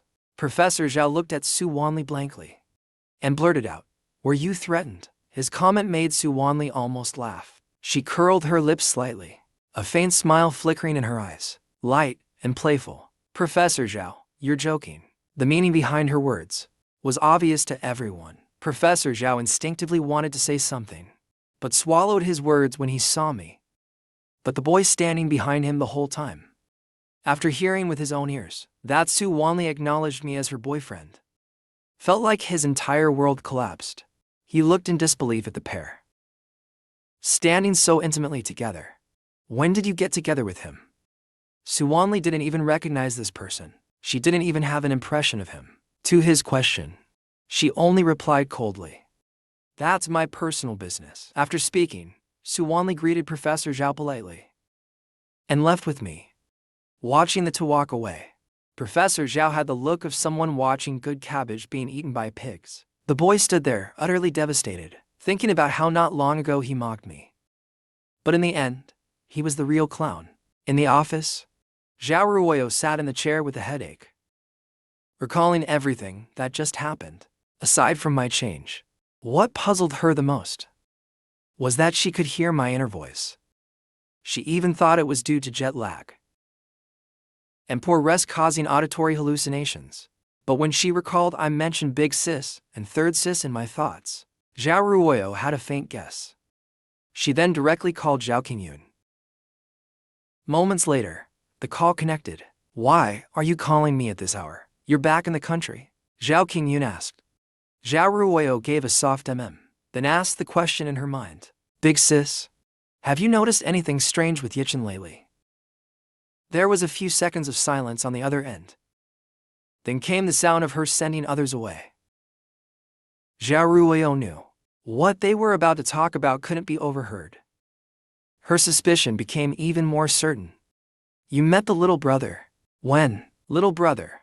Zhao Ruoyo was a bit surprised. That term was only used when I had just returned to the Zhao family. That's how they used to call me. Later, after my true intentions were exposed, and I did many things that disappointed them, they gradually lost their fondness for this found little brother. Now, Zhao Qingyun was calling me that again? Could it be that something happened while I was abroad? Something major. Zhao Ruoyo rubbed her temples. She said, "I just saw him. He scolded Professor Zhao's student, and now that student came complaining to me." On the other end, Zhao Qingyun raised her eyebrows with a light chuckle and asked, "Then what? Did he refuse to explain anything? Instead just threw out infuriating nonsense?" Thinking of that made Zhao Ruoyo mad. She repeated the scolding words she had said to me. "You have no idea. He really won't stop until he drives people crazy." Then did you ask him at the beginning about the process and the truth? Zhao Ruoyo fell silent. She remembered that at first she didn't ask at all, but immediately assumed she had done something wrong. Seeing her silence, Zhao Qingyun turned her chair toward the floor-to-ceiling window, gazing out at the buildings and traffic. Put yourself in his shoes. If it were you, and you were judged without a chance to explain, how would you feel? Zhao Ruoyo said nothing. Zhao Qingyun said seriously, "Second brother, little brother, he might not be what he appears to be. There are many things you need to carefully judge for yourself." Zhao Ruoyo frowned at her words. She asked uncertainly, "Big sis, can you also hear Yichin's inner voice?" As soon as he said that, Zhao Qingyun fell silent for a few seconds, then asked, "You heard it too?" "Yeah, I thought it was an illusion." At this point, Zhao Ruoyo was 100% sure it wasn't a hallucination. "Since you can hear it, then you must have heard something about yourself too, right? Like what the ending is or something." But Zhao Ruoyo was puzzled too. "About me? What? I didn't hear anything. I only heard him say something like finally a normal one, and that he wanted to provoke me or something like that. Didn't hear anything else." "Then I still suggest you spend more time around little brother these days. You'll discover more interesting things." Zhao Qingyun didn't directly mention what she had heard about her future ending in her rebirth thoughts, but instead, with a hint of mischief, left it to Zhao Ruoyo to open that door herself. Filled with questions, Zhao Ruoyo hung up the phone. Meanwhile, Su Wanli's social media post, the first and only one, featured a side profile photo of a boy. Sunlight shining on his body, the vibes were maxed out, and it came with a 3-character caption, "Boyfriend." Posted personally by Su Wanli. She officially announced her relationship with Zhao Yichin. It quickly spread across the campus network. The buzz even reached those who usually ignore gossip. It even started being shared by entertainment news outlets. All because of the status of the Su and Zhao families in the capital, but the two people involved had no idea. Still leisurely enjoying their meal, Su Wanli's official announcement quickly reached Song Jingnian's ears. At first, he thought it was just a rumor, until he saw Su Wanli's social media post herself. The cup in his hand slipped and fell. It shattered on the floor, spilling water everywhere. "Jingnian, what's wrong?" Li Yaochuan leaned over and asked with concern. But before he could finish, he glanced at Song Jingnian's phone and immediately saw Su Wanli's post. "No way." Li Yaochuan gasped softly. He leaned closer, grabbing Song Jingnian's hand to see clearly. He carefully checked it over and over again, and finally had to admit, unwillingly, that it was real. He looked at Song Jingnian worriedly, gently trying to comfort him. This must have been posted by Zhao Yichen using Su Wanli's phone. "Jingnian, don't believe it. Seriously, don't." Song Jingnian gave a bitter smile. "Do you really think that's possible? Su Wanli would never give her phone to him just like that." Li Yaochuan opened his mouth to speak, knowing full well it was Song Jingnian who liked Su Wanli. Yet he seemed even more anxious than the person involved. "Song Jingnian already deeply resented me, but didn't dare to show it openly." He turned off his phone. Even though he knew it was impossible, he still foolishly hoped that the social media post was made secretly by me using Su Wanli's phone. Meanwhile, in the school cafeteria, I was holding Su Wanli's phone, typing away. "Why did you post this photo? It's so ugly." Su Wanli sipped her water beside me, listening to my endless complaints. Her face carried a faint smile. "We look just like a loving couple." After walking me back to the dorm, Su Wanli drove home directly. In the study, the old Madame Su were reading glasses and was standing at the desk, browsing through documents. Su Wanli walked in. Old Madame Su looked up and made a gesture. Only then did she notice the phone on the desk was in an active call. A man's voice came from the other end. "Madam, Regos seems to have entered the country. Can we track his exact movements? It's difficult at the moment. He's very cunning, constantly switching identities.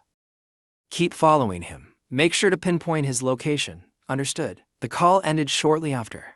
Su Wanli stepped forward and asked, "Grandma, why did you call me back?" Old Madame Su took off her glasses, rubbed her brow, and sighed. "Your parents messaged this morning that the organization has started moving. One of the leaders has already entered the country." Upon hearing that, Su Wanli's expression turned serious. It was just as she suspected all these years. After all, it was connected to things her parents had done. Su Wanli was silent for a few seconds, then said, "I'll assign more people to stay close to him for now." Old Madame Su nodded, then added, "Just give the orders, you. Keep some distance from him, so Yichen doesn't misunderstand again." In the past, whenever Grandma mentioned me, Su Wanli would just brush it off, but this time, she nodded seriously and replied, "Okay." Before that, I'll also find a chance to explain things to him. Old Madame Su looked up in surprise, staring at her in disbelief. "You're coming around. Just want to give it a try. After all, if he's someone Grandma likes so much, she must have something good about him." Old Madame Su immediately walked over with delight. She patted her excitedly. "Girl, trust Grandma. I wouldn't set you up. He's a really good kid." Su Wanli had always been puzzled. Grandma had only met me a few times, so why did she like me so much? But this question, Su Wanli didn't plan to ask directly. She wanted to slowly figure it out herself. Su Wanli chatted with old Madame Su for a while, then prepared to head back to her apartment. As soon as she stepped outside, she saw Song Jingnian getting out of a taxi. Su Wanli didn't pay attention and turned to walk away. But Song Jingnian called out, "Su Wanli, wait!" Song Jingnian hurried over, reaching out to grab Su Wanli's hand. "What is it?" Su Wanli stopped walking and turned slightly to avoid his hand. There was no expression on her delicate face, her gaze cold as she looked at him. Song Jingnian thought he was already used to Su Wanli's icy demeanor. But thinking of what he saw earlier at the dorm, of how Su Wanli treated me. His chest throbbed with pain. He stared at Su Wanli blankly and asked with difficulty, "Your post, was that real?" "It's real," Su Wanli answered without hesitation. "Why?" he asked. Su Wanli raised her eyes, her gaze full of confusion. "Why him?" Song Jingnian pressed further. Su Wanli replied impatiently, "What does that have to do with you?" Seeing how indifferent she was, Song Jingnian became agitated. "We've known each other since we were little. I've liked you since we were kids. Su Wanli, I don't believe you didn't know that. And don't forget, our parents had an agreement to